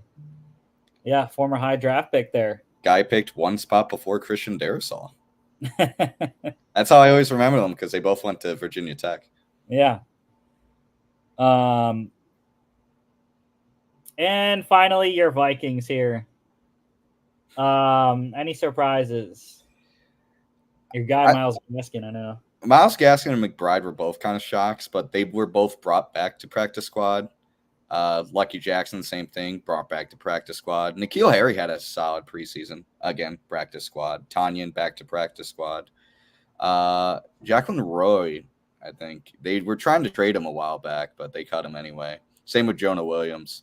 Andre Carter they cut. Same with Bo Richter. That one upset me. But both Carter and Richter, again, back. Duke Shelley, a fan favorite, was waived. Nishan Wright, if you remember a couple weeks ago, he was traded for A.J. Booth. 1-for-1, corner-for-corner trade between Minnesota and Dallas. Booth actually made Dallas's roster, but Nishan did not. I think he's also practice squad. And then, of course, former first-round pick Lewis Sine. Or Scene. I always forget. Who cares? He's not even on the team anymore. He's with the Bills.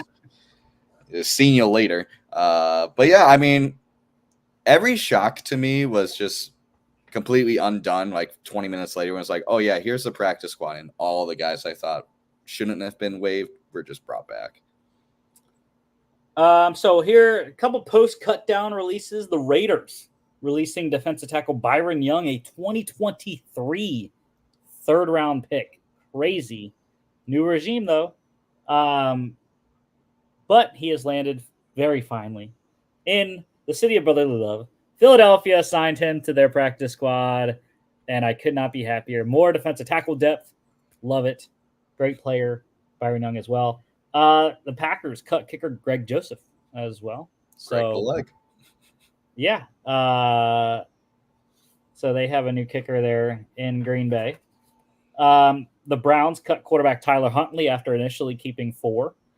And your Vikings cutting quarterback Darren Hall there as well. Yeah, they did it to bring in Brett Ripley, but I just got like an update a little bit ago. Yeah. Hall just went unclaimed, and Minnesota does have the intention of bringing him back. So he'll probably be our practice squad QB, which I'm happy for. I was a little upset when Darren Hall was released. I liked him a lot. I thought going into the season he should have been QB too. And waivers, guys that got claimed on waivers, the Panthers using their number 1 spot very well. They claimed the most players out of anyone, 6 claims on the waiver wire. They're that guy week 1 of fantasy that like claims literally the best players and uses all his fab money right away. Yeah, that's the Panthers. Seahawks edge rusher Jamie Sheriff, Seahawks linebacker John Radigan, and Commanders defensive back Tariq Castro Fields were the notables of the 6. The Patriots, they claimed Colts defensive tackle Eric Johnson II and Chiefs linebacker Curtis Jacobs, my guy, Penn Stater there. The Rams, they claimed 49ers running back Cody Schrader. The Bengals claimed Commanders edge rusher KJ Henry. Packers, they claimed Titans kicker Braden Narvison, so he is the Packers kicker. I mean, he did have a really good preseason. New was it Nick Folk is in Tennessee? Yeah. I don't know. It's a Nick something. I forget. Yeah, Nick Folk. Nick Folk. That's what I thought. That's what you got it. In my mind, I was like, is Nick Folk too old though now? I mean, he is old, but like, but yeah, Braden Narvison, he had a great preseason, massive leg. He kicked a 59-yarder against the Seahawks. So yeah, I mean, we'll see how it goes with the Packers, but they've been trying to find their kicker for a little bit and have not had success. The Colts, they claimed 49ers defensive back Samuel Womack. Chiefs claimed Cowboys corner Eric Scott Jr. The Chargers, they claimed Titans running back Hassan Haskins. Of course, they did. Michigan. Yep, Michigan running back. Yep. The Dolphins, they claimed Packers wide receiver Grant Dubose. The Saints claimed your Vikings running back Kene Nwangwu. And then dropped him. Did they? He failed a physical. Oh, yeah, there you go. Yeah, they took it away. That'll do it. The Titans, they claimed Texans defensive end Ali Gay. And the Eagles, already mentioned, claimed Byron Young. Let's talk about money. Brandon Ayuk, the big news of the week. He signed a 4-year, $120 million extension, $76 million guaranteed with the 49ers. And what could have been for the Steelers, man? The frickin' Broncos screwed us. Every time. All they had to do was say yes. So there was a 3-team trade apparently in place that the 49ers would get a replacement for Brandon Ayuk. So they were going to send a 3rd rounder to Denver for Cortland Sutton and then send Brandon Ayuk. I don't know what the trade compensation back from the Steelers was, but I would assume it was like a 2nd. And obviously the Steelers would have had to have the contract in place as well. But yeah, the Broncos said, nope, we're not giving Cortland Sutton up. And that's why they re-signed Brandon Ayuk. And interestingly enough as well, this has been the deal. Like this had been the deal from the start that the 49ers offered Brandon Ayuk. So why he accepted it now and not then, I have no clue. And he just didn't want to do any preseason and practicing, man. And it's not the top of the market money. He's tied for, I think it's 3rd with a couple guys at 30 per year. So, I mean, I guess it is the top of the market, but not the top, right? So, yeah, I don't know. I mean, it's going to be interesting. The 49ers, I have no clue. I should probably look up what their cap situation looks like because I saw the tweet by Adam Schefter. They're paying 7 or 8 guys $15+ million this season. That's crazy. How you have the cap space to do that, I have no clue. And they still got to sign Trent Williams. So, like, because he's holding out right now. So, yeah, I have no clue. Yeah. And the Chargers, They signed kicker Cameron Dicker today. 4 Dicker years. the kicker. 4 years, $22.004 million. Whoa. And $12.5 million guaranteed. He becomes I think it's 4th highest paid kicker in the league. So yeah, I mean, excellent deal. Only been in the league for, I think someone said 1.5 years. But you know where he made his name for himself, though. It was the Philadelphia Eagles when he kicked the game winner against Arizona 2 years ago. That's where he got all his success. And then he signed with the Chargers after that and has been good ever since. Just saying, the Eagles found him. And some signings, veteran signings. The Chiefs, they signed Broncos running back Samaje Perine. The Commanders signed Texans wide receiver Noah Brown. The Browns, like I said, re-signed running back Deontay Foreman. The Vikings signed Bears quarterback Brett Rippon, like you mentioned. And the Panthers, they re-signed tight end Jordan Matthews. Happy to have him back. I got to get going, by the way. Yep. So, have a good one. See you in a couple weeks. Yes, sir. See you in Practice squad additions. The Lions, they re-signed quarterback Jake Fromm, running back Jamar Jefferson, wide receiver Donovan Peoples-Jones, center Kingsley Eguakin, defensive lineman Kyle Pecco, defensive lineman Isaac Ukwu, and they signed Broncos wide receiver Tim Patrick and Giants wide receiver Allen Robinson to the practice squad. The Bills, they signed Dolphins quarterback Mike White and Vikings safety Lewis Seen. The Chiefs, they re-signed safety Deion Bush and signed Patriots quarterback Bailey Zappi. The Browns re-signed long snapper Rex Sunahara. The 49ers re-signed safety Tracy Walker. The Packers practice squad additions, re-signing quarterback Sean Clifford, running back Nate McCrary, offensive tackle Donovan Jennings, corner Kalen King, and corner Robert Rochelle. The Bears re-signed quarterback Austin Reed, wide receiver Colin Johnson, tight end Steven Carlson, offensive lineman Theo Benedette, defensive lineman Byron Cowart and Jamari Chroma, and linebacker Micah Baskerville, defensive back Quindell Johnson, and they signed Packers wide receiver Samori Toure. The Seahawks re-signed corner Artie Burns. The Eagles, they re-signed center Nick Gates. The Chargers re-signed linebacker Shaq Quarterman. The Cowboys, they signed Ravens running back Dalvin Cook this week, and Jaguars corner Imani Oruwariye. The Dolphins, they signed Texans quarterback Tim Boyle, 49ers wide receiver Robbie Chosen, Seahawks wide receiver D. Eskridge, and Cardinals defensive tackle Naquan Jones. And the Steelers, they signed Rams running back Boston Scott and Texans wide receiver Ben Skoranek to their practice squad. They also re-signed wide receiver Quez Watkins today as well. And the Giants, they signed corner Adoree Jackson after a little bit away from the team.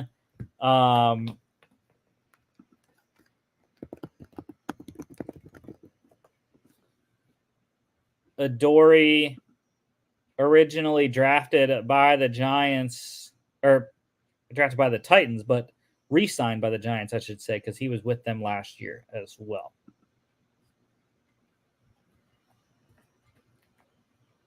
All right, and one visit to note to the Ravens. They hosted Patriots defensive lineman Lawrence Guy today, or this week on a visit. So possible D-line addition for Baltimore. All right, so college football pick standings review here from last season. Yes, Logan, like I kind of said on the Monday show, Logan beat us all pretty badly, beat me by 18, beat Jimmy by 20 this last season. So really solid records for all of us. Jimmy just short of being 200 games over 500, but yeah, we'll see how it goes this year. To start out, like I said earlier, Jimmy and I, we got the jump on Logan. So Jimmy and I both picked Villanova in our FCS game of the week this week, and Logan picked Lone Wolf Youngstown State. So starting off, Jimmy and I 1-0, Logan 0-1. And let's get to the games. Starting off tonight, there are a couple that we're going to go through. The Temple Owls at number 16, Oklahoma. Oklahoma 42.5-point favorite. Let me just get the live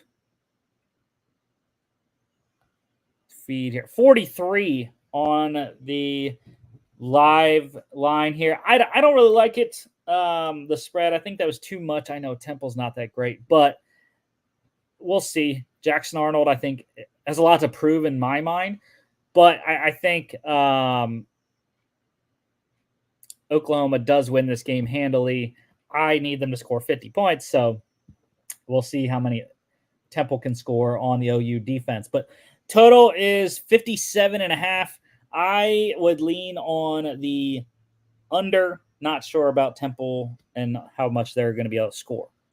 7 p.m. on ESPN in a little bit here.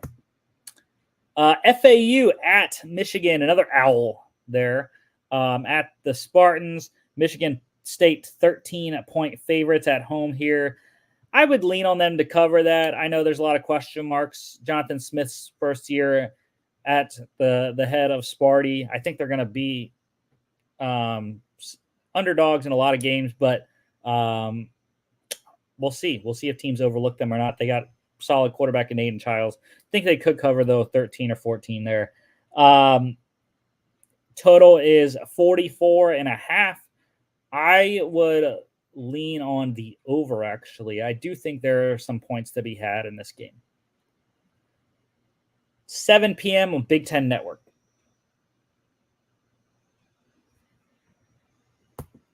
Western Michigan at Wisconsin. The Badgers getting 24 at Camp Randall there, hosting the Broncos. Yeah, I mean, Wisconsin should be able to cover that. I think, breaking in a new quarterback. But I think year 2 here under Luke Fickell, I think they should be much improved for Bucky Badger there and should have a good first game. Total is 56.5. I would lean on the under, not confident in Western's ability to score. 9 p.m. on FS1. And the final game we're covering tonight, the Horned Frogs, TCU at Stanford. The Horned Frogs getting 8.5 on the road. I really like that number. I think they can cover it.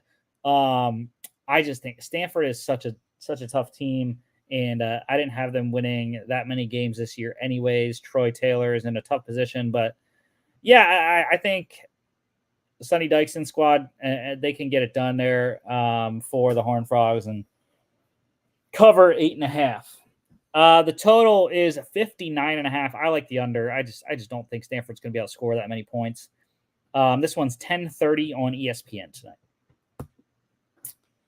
And tomorrow, the real stuff starts. Starting off with the Aflac kickoff in Atlanta, Mercedes-Benz Stadium. Number 14, Clemson against number 1, Georgia. Go Dogs, baby! Georgia by 11.5 right now. It keeps dropping people. I think I was skeptical when it was 13.5, like it shows on the screen there. I took it at 12. It's even better at 11.5 now for anyone that wants to take it. I think they can cover that. Anything right around 10, I would take. So I think the defense is good enough for Georgia. It's going to be a good defensive battle, I think, on both sides of the ball. The concern is Cade Klubnik for Clemson. He is the key question mark for Clemson, and can he be the guy that everyone thought he was going to be when he originally came in as a freshman? I just have not seen it enough. They lost some weapons, notably Will Shipley on offense as well. Georgia returns a good offensive line, a Heisman Trophy candidate in Carson Beck. Has some new weapons. I think, again, Ben Urasek is going to have a hell of a year, the Stanford transfer at tight end. Perfect guy to replace Brock Bowers. So I think he's going to have a good game. Tough matchup against the Clemson linebackers, Wade Woodheads and company. But I still think Georgia can win this game, and it's going to be a good statement game for Kirby Smart's 2024 squad coming off the big bowl game against Florida State. Total is 48.5. I am leaning on the under in this game. Again, I'd like both defenses. That one is 12 o'clock tomorrow, ABC, ESPN+. Penn State, number 8, Nittany Lions on the road in Morgantown at West Virginia. Big noon kickoff, 7.5 for the Nittany Lions here. I like it at 7 if you can get it. I was not very confident when it was 8.5, 8. I took it at 7.5, so hopefully the hook doesn't come back to bite me on this one. But I do like the Nittany Lions in this one. I think that I just think that Penn State's defense, new defense coordinator Tom Allen coming in from Indiana, I think he's a good replacement for Manny Diaz. Good defensive coach overall. And obviously the offense is going to be the question mark. Can Drew Aller be the guy? They really didn't bring a ton of receiving talent in, either in the transfer portal or the freshman class. So it's going to be on Katron Allen and Nicholas Singleton in the running game again to spark this Penn State offense. And it just needs to be more explosive. That's been the issue for Penn State.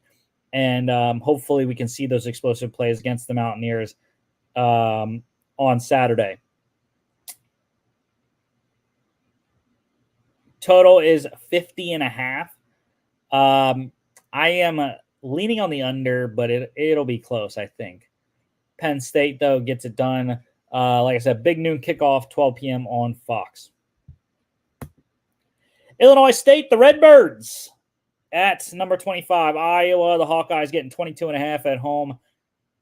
I'm skeptical of that number. I know it's Iowa and Illinois State. Not many people know about Illinois State, but they're usually a decent program, not bottom of the barrel in the FCS. So I think they have a chance at covering the 22.5, but Iowa definitely going to win this game. Good defense for Iowa, and we'll see how the offense looks in year 2 under Cade McNamara. The total for that one, 40.5. It's got a good chance to go under, but we'll see. 12 p.m. at Big Ten Network. Chattanooga, the Mocs at number 15, Tennessee. The Volunteers getting 38.5 at home here. I would lean on that number. I like it. I think they got a good shot at beating that and covering, but we'll see how Nico Ayamaleava looks in his sophomore season and see if the Volunteers can put up a good performance here in week 1. 56.5 is the total. I am leaning on the over on that one. That one's 12:45 p.m. on SEC Network. South Dakota State at number 17, Oklahoma State. The Cowboys getting 10 points at home. I took that today. Just looking at the SP Plus and the FPI Football Power Index there, both predict Oklahoma State to cover. Originally, I was skeptical about this spread for South Dakota State. Jackrabbits, back-to-back FCS national champions. However, they do return Mike Gronowski, but he lost a ton of weapons. Both Yankee brothers gone. Zach Hines gone at tight end. They lost Garrett Greenfield and Mason McCormick on the O-line. So I think there are a lot of question marks in terms of, the running, the offensive line and the offense overall. I think the defense is still going to be pretty solid, but they're against an experienced Oklahoma State squad who I think should have a good time at home. So I like 9.5 or 10 like I took there today. 53.5 is the total on this one. I would lean on the under. I like both defenses. However, I would not be shocked if it goes over. 2 p.m. ESPN Plus. Akron at number 2, Ohio State. The Zips going into Columbus. 48.5 for the Buckeyes. That is ridiculous. You are high if you are taking that number. That is, I don't care who they're playing. 48.5 is ridiculous to take against an FBS opponent. I know, Akron, not very good. But still, I'm not taking 48.5. That's crazy talk. What I will like, though, is the total. 57.5. I like the over in that one. I think that's a safer play than 48.5 just because you don't know, for one, if Akron's going to score, and if they do, is it going to kill you like it did with Lindenwood against Kansas for me? So I like the total. the over 57.5. I think Ohio State scores quite a bit and has a good chance to hit that over by themselves, if not with a little bit of help from Akron. Big Ten on CBS, 3:30 p.m. on CBS there for the Ohio State game. And next we are at Colorado State, the Rams on the road at number 4, Texas. Longhorns getting 33.5 here. I like it. I took them 32.5 today. Again, I read a good article. SP Plus and FPI both predicted that they will cover that spread, winning by enough points. So I took it at 32.5. It's 33.5 now. I think that should still be okay. Really good team. I put Colorado State as a sneaky team in the Mountain West this year. Not against Texas, though. Too much talent. Quinn Ewers is very good quarterback. And even though they'd lost some talent on offense, I still think they're going to put up a good number against the Rams in this one. 59.5 is the total. I would lean on the over in that one. 3:30 p.m. on SEC on ESPN. Yes, that is what SEC is on this year. All right, number 19, Miami. The Canes at Florida. Big game for Miami and Florida, respectively. 2.5 for the Canes on the road. I like that number. I liked it before. I know there's a lot of people that like Florida out there, but, dude, I'm telling you, Cam Ward is a great quarterback, a lot better than Tyler Van Dyke. Sorry, Wisconsin fans, but Cam Ward is. And I just think him plus Xavier Restrepo, I think are going to have a good connection there. They have a solid team, and I just think Mario Cristobal's squad is going to put up a good performance, and I'm just not sold on Florida once again this year. 54.5 is the total. I like the over on that game, and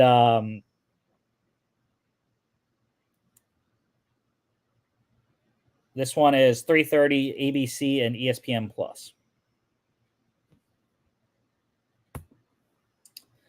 The next one is we're only covering this one because it's their first FBS game.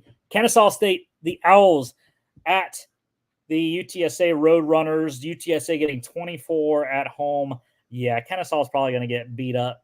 UTSA, not the UTSA teams of a couple of seasons ago, but they should still be good, especially against a first-timer in Kennesaw State. I did not really like the schedule for Kennesaw. I think I had them with 1 win this year, 1-11, and it's going to be a tough year for them first season in the FBS. But yeah, give me the Roadrunners.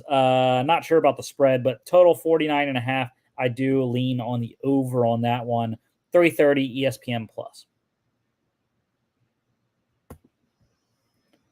Western Kentucky, the Hilltoppers at number 5 Alabama. The Tide getting 31.5 here. I was not super confident in that spread, but we'll see. We'll see if they can cover that one or not. But good look at Jalen Milroe. We'll see how he does in his first game this year. Jimmy's Heisman Trophy winner there. 59.5 is the total there. I lean on the over. Should be some points scored in Tuscaloosa Saturday night, 7 p.m. on ESPN. Another SEC squad, number 6 Ole Miss hosting Furman. The Rebels getting 42 here. I think that's too many. Furman's usually a pretty decent FCS squad, so I think 42 is a lot to beat, or a lot to cover, but 60.5 is the total. I would lean on the over again on that one. I think that's a solid number. Ole Miss has a good explosive offense. 7 p.m. ESPN Plus and SEC Network Plus. UT Martin, the Skyhawks at number 18 Kansas State. The Wildcats getting 37 at home. Jimmy's Big 12 winner, the Wildcats this year. And Avery Johnson should have a good game. I don't like 37. UT Martin's perennially ranked in the top 25 FCS. So 37 is a lot for me. Total is 56.5. I do lean again on the over on that one. I think that should be a good number for some over bettors. 7 p.m. on ESPN Plus. And it's been all chalk so far until this game here. We get UNLV at Houston, and Logan's the only one this week taking Lone Wolves. He's already 0-1. Took Youngstown State in our FCS game of the week last night. This is his first of 2 FBS Lone Wolves. He is on the Houston Cougars.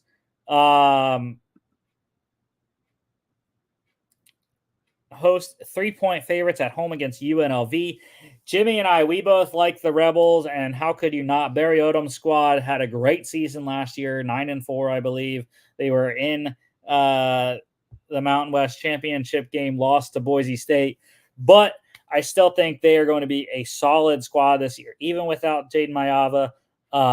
Really like this team, and I had them finishing highly in the Mountain West this season. I know Donovan Smith is an experienced quarterback for the Cougars.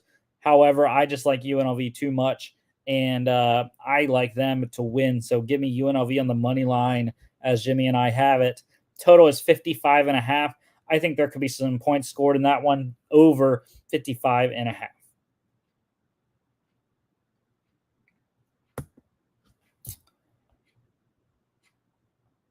Next one here, Idaho, the Vandals at number 3, Oregon. I wish this spread was on DraftKings. Maybe it is now because it's on ESPN Bet, but the Ducks getting 43.5 at home. And I know. I said those crazy ones, those ones earlier were crazy that were in the 40s. But this is one I could see. I could see Oregon covering 43.5. Dylan Gabriel and company. I think they're going to put up a ton of points this year. Anyway, so what a great way to start with for Dan Lanning's squad against FCS Idaho, who is usually pretty solid. But I just think Oregon has too much firepower, and they will score a ton of points. Total is 62.5. I am actually leaning on the under. I think Oregon might fall just short of that. Not sure if we're going to get any help from Idaho in that regard. So I like the under 62.5, but I do like Oregon minus 43.5. I think that's a solid number for the Ducks to cover.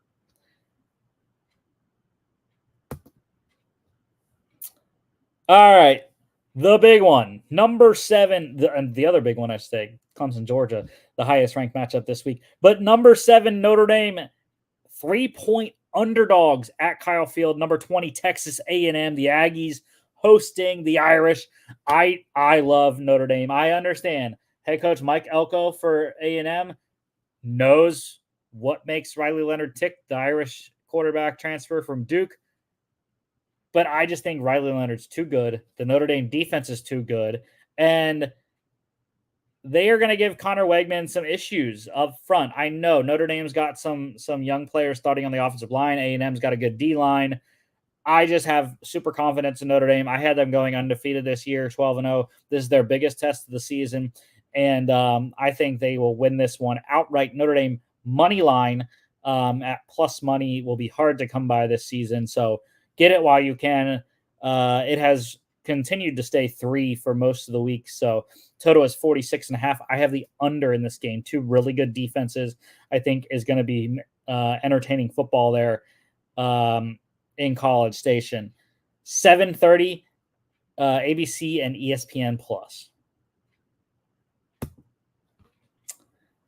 Fresno State, the Bulldogs at number 9, Michigan. The Wolverines getting 21 points at home. I like that number to an extent. I think Michigan does have a good shot of covering that. There's a lot of question marks for Michigan offensively. So that is why I have stayed off it to now. I might play it, maybe tomorrow morning. We'll see how I feel. And obviously how tonight's plays go. But yeah, I would lean Michigan minus 21. I think that's a decent number for the number 9 team. And I'm not very big fan of Fresno State this year. Total is 45.5 though. I would lean on the over. I think that's a very small number. I think there's a good shot that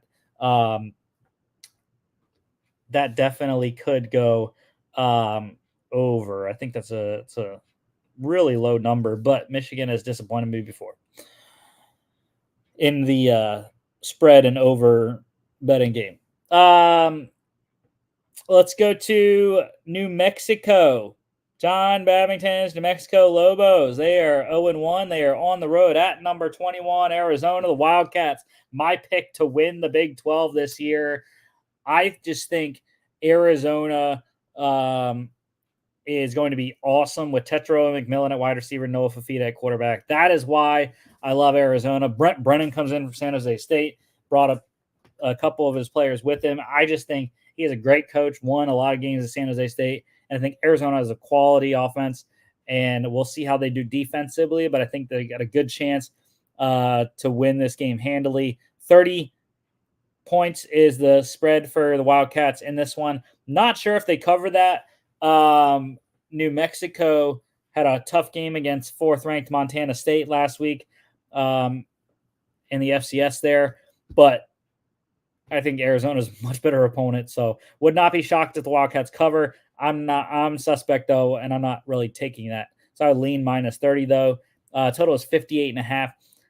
Also, I would lean over, but not totally confident in that one. That one's 10:30 on ESPN tomorrow. Wyoming, the Cowboys. 7-point dogs at Arizona State. The Sun Devils under Kenny Dillingham, year 2. Wyoming's got a new coach, Craig Bowl, retiring last year. Nick Savadol comes in after being the defensive coordinator. I can't remember. He was one of the coordinators, though, the last couple of years. And I like the Cowboys in this one. I think they have a shot. Definitely +7. If you want to go crazy, take them on the money line and your underdog parlays and whatnot. But I think they got a good chance to cover this. Not sold on Arizona State at all. And I think the Cowboys are going to come up and shock some people in this late game. Total is 47.5. I would lean on the under in that one. That one's 10:30 FS1. And the final game tomorrow that we are in the FBS, Weber State, the Bobcats at Washington. I was kind of surprised the Huskies were not ranked in the preseason top 25. I get it. They lost a ton of production. Michael Penix, the receivers and whatnot. Kalen DeBoer as well. But, I think Jed Fish is a very good coach coming in from Arizona. Had a great squad there last year. Unfortunately, couldn't get Fafita and McMillan to come with him. But I still think they're going to be a quality squad in the Big Ten this year. Total is 26. I would lean on that. Not confident in it because Weber is usually a solid FCS school. So game 1, not sure if they can cover 26 or not against Weber, but 52.5. I am leaning on the over as well. I think there could be some points to be had in this one. 11 p.m. Big Ten Network. And it's Labor Day weekend, no NFL. So we get games on Sunday and Monday. So Sunday night football here in college. We have the Modelo Vegas Kickoff Classic. Number 23 USC against number 13 LSU at Allegiant Stadium in Las Vegas. I like LSU -4. I think they definitely should be able to cover that small spread. Just not confident in USC's defense still. I still have concerns about them. Garrett Nussmeier should be a solid player for the LSU Tigers this season. And that is why I had them going a good, I believe, 10-2 this year. And so I like them to cover against USC. 64.5 is the total here. And I think there's a good chance it goes over, but I am just leaning on it. I'm not actually playing that. 7:30 p.m. ABC and ESPN Plus. And then the week 1 capper on Monday, Labor Day, Boston College, the Eagles at the number 10 Florida State Seminoles, 0-1, lost in Dublin last week to the Georgia Tech Yellow Jackets. They are going to be hungry. I am leaning FSU -17. I think that I was a little overzealous last week, taking them minus 11.5 against Tech. I know a lot of people like FSU minus 17 because they're going to be pissed off this week, but I am just leaning for now. We'll see if it goes down or not. I might play it, on Labor Day, but we'll see. Total is 49.5. For some reason, I like that though. I think that they should be able to score against this BC defense. And BC, on the other hand, FSU's defense looked pretty shaky last week. So I think Boston College should score at least, 14 potentially. So, yeah, I like the over 49.5 in the FSU game, though. And that one is 7:30 p.m. on ESPN on Labor Day. All right, so let's get to our college or our NFL awards picks here. And I believe first up is MVP. So my MVP this year is an outside the box one. I know it is Dolphins quarterback Tua Tagovailoa. He's got a great shot to throw for, definitely over 4,000 yards, but I think he should throw for at least 4,000 yards. Has a really solid chance at throwing, anywhere between 35 and 40 touchdowns with the offense that they have, as long as they can stay healthy. The offensive line, I think, isn't as much of a question mark as it was last year. And they got a good running game with the backs that they have. So I like Tua. He's an outside the box candidate. Like I said, I was going to go with my guy Jalen Hurts, but I think Tua is a good dark horse for this MVP race this season. And Jimmy is going with chalk. He is going with Chiefs quarterback Patrick Mahomes. Yeah, I mean, I get it. Mahomes is back-to-back Super Bowl champ. They've won, 3 out of the last 5. But, yeah, I don't know. I think he's going to start becoming like Tom Brady, where it's like, do we really want to give Mahomes another MVP? Plus, I just don't know if the receivers are going to work out early on in the season enough for him to put up good enough numbers to be in the to win it, let alone being in the conversation. And of course, Logan's going with hometown flavor. Jordan Love is his MVP, going with his Packers quarterback. There's a lot of people that like Jordan Love this year as the MVP pick. Would not be shocked if he does win it. They got a good offense there in Green Bay, and I could definitely see him winning that on this season. I believe next is offensive play of the year. I'm struggling with the freezing, but hopefully we can get that corrected sooner rather than later, right?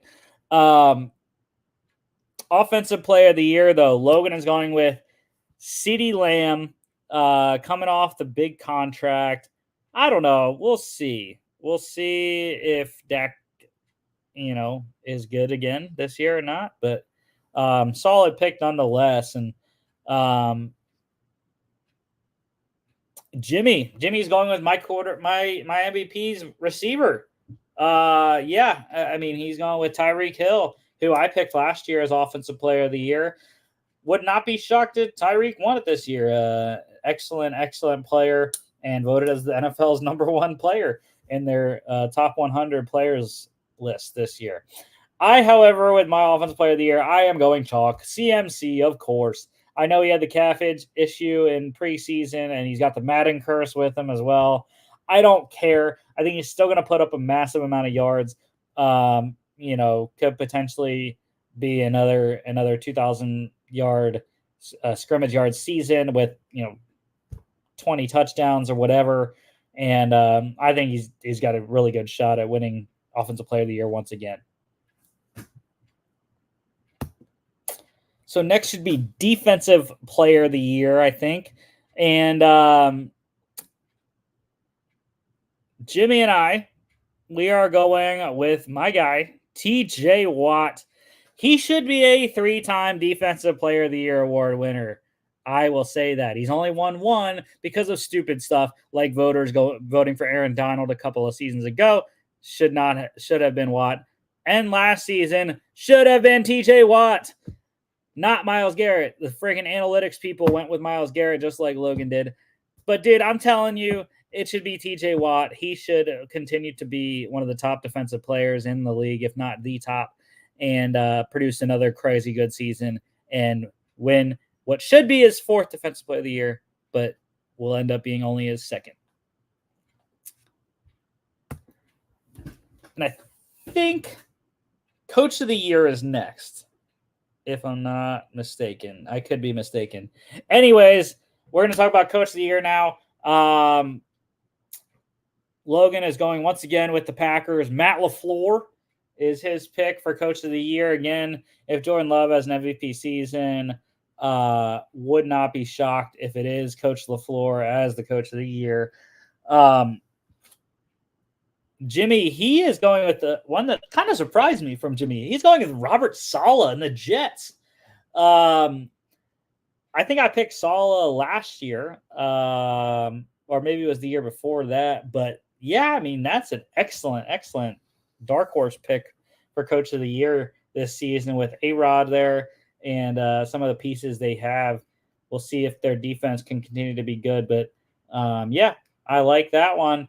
And I am also just like Logan going with hometown and homer picks. Nick Sirianni is my Coach of the Year pick. I mean, if the Eagles can turn it around from last season and play lights out like they did in the first half of last year for an entire 17 games, I think that Sirianni will win Coach of the Year. Kellen Moore and Vic Fangio will be competing for Assistant Coach of the Year, and the Eagles will be probably the number 1 seed in the NFC playoffs. But yeah, I think Nick Sirianni's got a good chance at winning it with a bounce back year from Philly.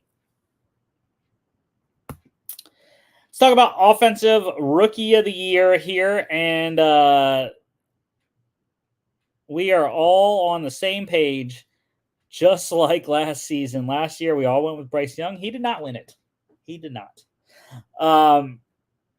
This year, the favorite, I think, by most people's eyes, is Caleb Williams, and that's who we were all going with. I think it is more competitive now, though. Now that we know every starting quarterback out there, I think the guy that can challenge him the most is going to be Jaden Daniels in Washington. I think he's got a really good group of receivers and solid coaching staff as well. Eric Bieniemy as the offensive coordinator. I think he's got a good chance to potentially unseat Caleb Williams as the Offensive Rookie of the Year. But Caleb's just in a great position with the amount of weapons that he has in Chicago. We'll see if it all pans out, obviously. But, yeah, we are all on the Caleb Williams O'Roy train this year. And from O'Roy to D-Roy, Defensive Rookie of the Year, Logan is going with an interesting one. Rams edge rusher Jared Verse, first-round pick. Yeah, I mean, I like it. He's got a good shot with his teammate there, Byron Young on the outside. And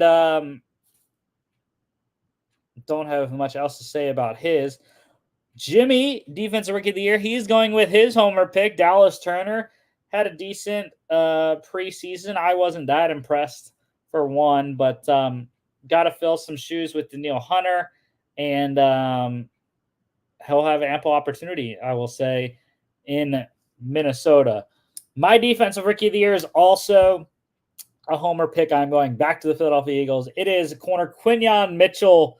I think he's going to be an awesome player and a great rookie. Almost had a pick on one of his first plays the preseason. Really should have been a pick. It bounced right off his chest against the Ravens. But I think that was just the start of a great rookie season for Quinyon. And he's going to be locked down in the NFC East this season.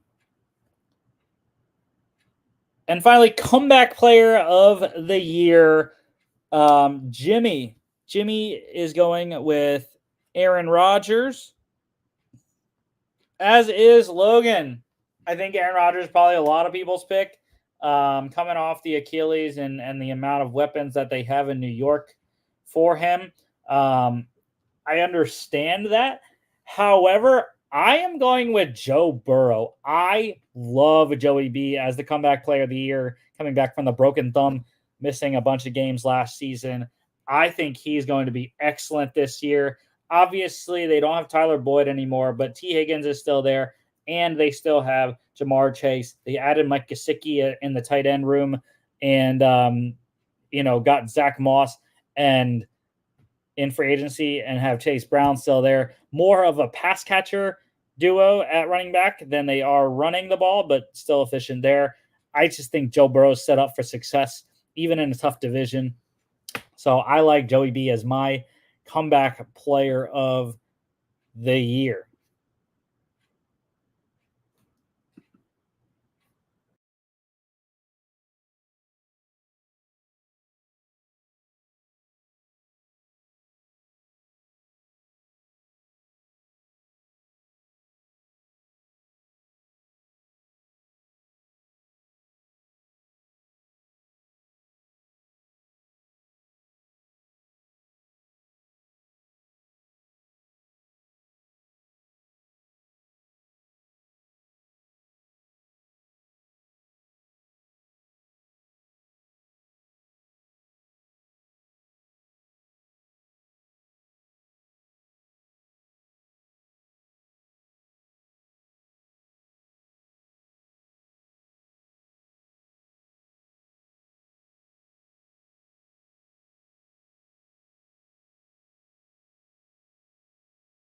On as well. But yeah, I am very excited here for college football week 1 that actually just kicked off about 12 minutes ago. But yeah, as you can see here, all of our picks for the awards here: Coach of the Year, Saleh, Matt LaFleur, and Nick Sirianni. Comeback Player of the Year: Aaron Rodgers for Logan, and Joe Burrow for myself. We are all on Caleb Williams, Offensive Rookie of the Year. Jared Verse for Logan. Dallas Turner for Jimmy, and Quinyon Mitchell for me for Defensive Rookie of the Year. Offensive Player of the Year: Logan going with CeeDee Lamb, Jimmy with Tyreek Hill, and me with Christian McCaffrey. Defensive Player of the Year: Jimmy and I are on TJ Watt. Chris Jones, interesting one for Logan there as his Defensive Player of the Year. And then MVP, Jimmy going with Mahomes. I am going with Tua, and Logan with his QB, Jordan Love there. Like I said, though, next week for this show is going to be on Wednesday. We're going to have our Monday show on Sunday this week, and our Friday show on Wednesday this week, because Mr. James O'Malley is getting married in Ohio. So I'll be at that this weekend. So no show on Friday because we will be at his wedding. Very excited for that. But on Wednesday, we'll be recapping the games from Sunday and Monday for college football. And we'll be previewing the entire week 2 college football slate and the week 1 NFL slate, excluding these 2 games, because we are going to be previewing those 2 games on the Sunday show, which is usually prior to the Thursday night game. So super excited for NFL to get kicked off this week. I got 2 fantasy drafts tomorrow, one on Sunday as well. Excited to be in Baltimore on Labor Day. And thank y'all for watching. Don't forget to follow us on all our social media at FAA Podcast and Instagram and X, FAA_bets as well. FAApodcast.com is our website. You can check us out here on YouTube, Facebook, X, and Instagram, as well as Spotify, Apple Podcasts, and iHeartRadio. Thank y'all, and we will see y'all on Sunday. Have a great Labor Day.